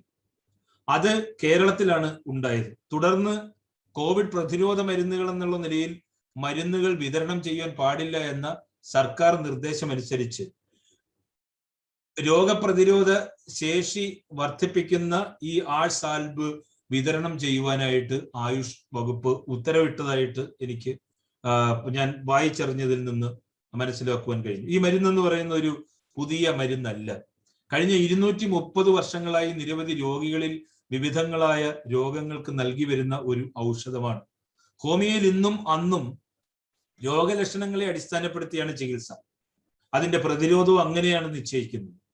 1820 ലോകവ്യാപകമായി ഉണ്ടായിരുന്ന സ്കാർലെറ്റ് ഫീവർ മുതൽ 2017 കേരളത്തിലെ ഡെങ്കു പകർച്ചവ്യാധി വരെ നിരവധി ചെറുതും വലുതുമായ പകർച്ചവ്യാധികളെ തടയുന്നതിൽ ഹോമിയോപ്പതി വഹിച്ച പങ്ക് ചരിത്രമാണ്. ഏഷ്യാറ്റിക് കോളറയിലും മറ്റും ഇത്തരത്തിൽ നൽകിയ മരുന്നുകളുടെ ഫലപ്രാപ്തി ലോകമെമ്പാടും ഹോമിയോപ്പതിയുടെ വളർച്ചയ്ക്ക് വലിയ സംഭാവനകൾ നൽകി. അതാണ് നമ്മളിപ്പോ മനസ്സിലാക്കേണ്ടുന്ന ഒരു അല്ലെങ്കിൽ ഇതിനകത്തൊക്കെ ചർച്ച ചെയ്യേണ്ടുന്ന ഒരു വിഷയം.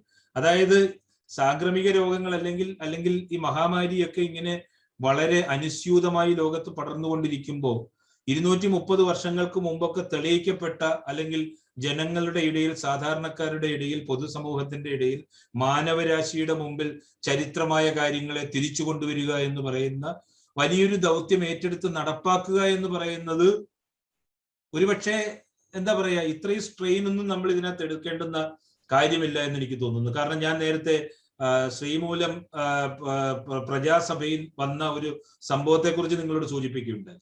അപ്പൊ അങ്ങനെയൊക്കെയുള്ള അനുഭവങ്ങൾ നമ്മുടെ മുമ്പിൽ ഉള്ളപ്പോൾ എന്തുകൊണ്ട് ഇങ്ങനെയൊക്കെയുള്ള പ്രതിഭാസങ്ങൾ ഉണ്ടാകുന്ന സമയത്ത് അതിനനുഗുണമായിട്ടുള്ള നിലയിൽ പരീക്ഷിച്ച് തെളിയിച്ച ഒരു കാര്യത്തെ ജനങ്ങളുടെ മുമ്പിലേക്ക് എത്തിക്കുവാൻ ആളുകൾ വിമുഖത കാണിക്കുന്നു എന്ന് പറയുമ്പോൾ അവിടെ കച്ചവട താല്പര്യങ്ങൾ മാത്രമേ ഉള്ളൂ എന്ന് നമ്മൾ മനസ്സിലാക്കേണ്ടി ഇരിക്കുന്നു. ഇപ്പൊ മതിയായ ചികിത്സയോ പ്രതിരോധ മാർഗങ്ങളോ തേടുവാനാവാതെ വലഞ്ഞു പോകുന്ന, പ്രത്യേകിച്ചും ഗൾഫ് മേഖലയിലുള്ള ആളുകൾക്കൊക്കെയുള്ള ഏകമായ ആശ്രയം എന്ന് പറയുന്നത് ഹോമിയോപ്പതി ആയിരുന്നു എന്ന് പറയുന്നു. ഗൾഫിലൊക്കെ ഉള്ള ഒരുപാട് ആളുകൾ, ഞാൻ തന്നെ ഈ തിരുവനന്തപുരം എയർപോർട്ടിൽ നിന്നും വിമാന സർവീസുകൾ ആരംഭിച്ച സമയത്ത് ഒരുപാട് മരുന്നുകൾ, ഹോമിയോ ഉൾപ്പെടെയുള്ള മരുന്നുകൾ ഗൾഫിലേക്കൊക്കെ കയറ്റി അയക്കുകയുണ്ടായി. എയർപോർട്ടിൽ നിന്നൊക്കെ അതൊക്കെ പുറത്തിറക്കാൻ എന്ന് പറഞ്ഞാൽ നമ്മൾ കുറെയൊക്കെ എന്താ പറയുക, നമ്മുടേതായിട്ടുള്ള ഇൻഫ്ലുവൻസും അതുപോലെ ഓരോ സ്ഥലത്തെ UAE എംബസിയുടെയൊക്കെ സഹായം തേടേണ്ടി വന്നു. കാരണം ആ സമയത്ത് മരുന്നിറക്കാൻ. പക്ഷെ ഹോമിയോ എന്നൊക്കെ പറഞ്ഞ സമയത്ത് അതിന്റെ പ്രിസ്ക്രിപ്ഷനും കാര്യങ്ങളും ഡോക്ടേഴ്സിന്റെ ഇതൊക്കെ ഉണ്ടായിരുന്നത് കൊണ്ട് ഒരു പരിധിവരെ നമുക്ക് ആ സ്ഥലങ്ങളിലൊക്കെ എത്തിക്കുവാനായിട്ട് സാധിക്കും. ഇപ്പോഴും എൻക്വയറികൾ വന്നുകൊണ്ടിരിക്കുകയാണ്. അപ്പോ നമുക്കറിയാം, ഗൾഫിലൊക്കെ ആണെന്നുണ്ടെങ്കിൽ ഒരേ മുറികളിൽ തന്നെ നിരവധി ആളുകൾ കഴിയേണ്ടി വരുന്ന സാഹചര്യം.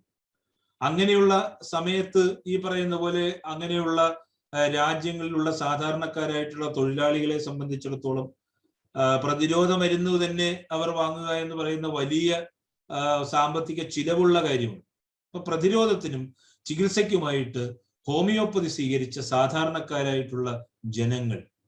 സോഷ്യൽ മീഡിയ എന്ന് പറയുന്നത് ഇതിന്റെ പ്രചരണത്തിന് വ്യാപകമായ പങ്ക് വഹിച്ചു എന്ന് നമ്മൾ ഈ അവസരത്തിൽ എടുത്ത് പറയേണ്ടതാണ്. കാരണം മെയിൻ സ്ട്രീമിലുള്ള മുഖ്യധാരാ മാധ്യമങ്ങൾ പലപ്പോഴും ഇങ്ങനെയുള്ള കാര്യങ്ങളെ തിരസ്കരിക്കുകയോ ഇതിനോട് പുറംതിരിഞ്ഞു നിൽക്കുകയോ മറ്റുള്ളവരുടെ ഇംഗിതത്തിന് വഴങ്ങുകയോ ചെയ്യുന്ന സമയത്ത് സോഷ്യൽ മീഡിയ എന്ന് പറയുന്ന ഇപ്പൊ ഫേസ്ബുക്കിലൂടെയോ അല്ലെങ്കിൽ ഈ പറയുന്ന വാട്സപ്പിലൂടെയോ അതുപോലെ യൂട്യൂബിലൂടെയൊക്കെയുള്ള ഹോമിയോ ഡോക്ടർമാരുടെ അനുഭവങ്ങൾ കേട്ട് അനേകായിരങ്ങളായിട്ടുള്ള ആളുകൾ ഈ രംഗത്തേക്ക് തിരിഞ്ഞിട്ടുണ്ട്, അല്ലെങ്കിൽ ഈ ചികിത്സയിലേക്ക് തിരിഞ്ഞിട്ടുണ്ട് എന്നുള്ളത് ഏറ്റവും ഈ അവസരത്തിൽ എടുത്ത് പറയേണ്ടുന്ന ഒരു കാര്യമാണ്. സ്വാമിജി, ഞാൻ സ്വാമിജിയുടെ ചെറിയൊരു പോയിന്റും കൂടി നോട്ട് ചെയ്യാനായിട്ട് ഇടപെടുകയാണ്. കാര്യം കോവിഡിന്റെ ആദ്യത്തെ മരണം നടന്നത് പോത്തൻകോടാണ്, അല്ലെ സ്വാമിജി? കോവിഡിന്റെ ആദ്യത്തെ മരണം അബ്ദുൽ അസീസ് എന്ന് പറയുന്ന അദ്ദേഹമാണ് കോവിഡിന്റെ ആദ്യത്തെ മരണം നടക്കുന്നത്. അതെ, സ്വാമിജി പറഞ്ഞ പോലെ അതിന്റെ ആ മരണവുമായിട്ട് ബന്ധപ്പെട്ട് പങ്കെടുത്ത കല്യാണത്തിൽ ഏറ്റവും കൂടുതൽ ബുദ്ധിമുട്ട് അനുഭവിച്ചതിൽ ഒരാളാണ് സ്വാമിജി എന്നുള്ളത് അറിയാവുന്ന ഒരാളും കൂടിയാണ് ഞാൻ. അതുകൊണ്ട് തന്നെയാണ് ഞാൻ ഇടപെടുന്നത്. സ്വാമിജിയെ ഒരു സബ്ജക്റ്റ് സ്വാമിജിയുടെ ശ്രദ്ധയിൽ കൊണ്ടുവരാനും കൂടി ഞാൻ ആഗ്രഹിക്കുകയാണ്. ഒരു വീഡിയോ ഇപ്പോൾ സ്വാമിജി കണ്ടിട്ടുണ്ടാവും. ആ വീഡിയോ മേക്ക് ചെയ്ത അദ്ദേഹം മനു എന്നാണ്, ചേർത്തലയിലുള്ള മനു. അദ്ദേഹം ഇന്ന് നമ്മുടെ കൂടെ ഉണ്ട്. ആ വീഡിയോ ഒന്ന് സ്വാമിജിയുടെ ശ്രദ്ധയിൽ ഒന്നും കൂടി കൊണ്ടുവരികയാണ്. ഫൈസ്, ആ വീഡിയോ ഒന്ന് പ്ലേ ചെയ്യാൻ കഴിയുമോ? സ്വാമിജിക്ക് ഇത് കുറച്ച് കൂടുതൽ മനസ്സിലാവും. കാര്യം ഇതിൽ ഏറ്റവും കൂടുതൽ ബുദ്ധിമുട്ട് അനുഭവിച്ചിട്ടുള്ള ഒരാളെന്നുള്ള നിലയിൽ.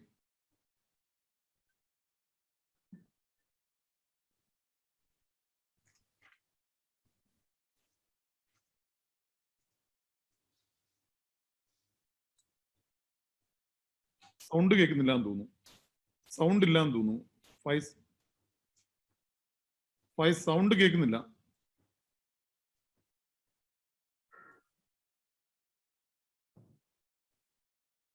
ഫൈസ്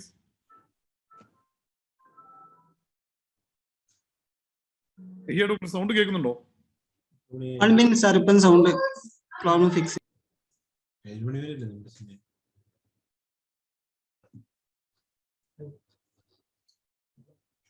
ഫൈസ് വീഡിയോ ഓൺ ചെയ്യാൻ കഴിയുമോ?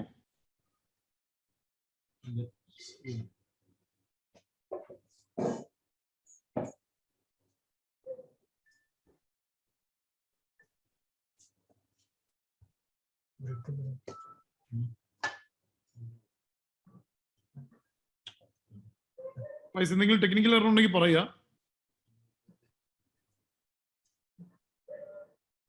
സൗണ്ട് കേൾക്കുന്നില്ല. സൗണ്ട് കേൾക്കുന്നില്ല എന്നാണ് ഞാൻ വിശ്വസിക്കുന്നത്.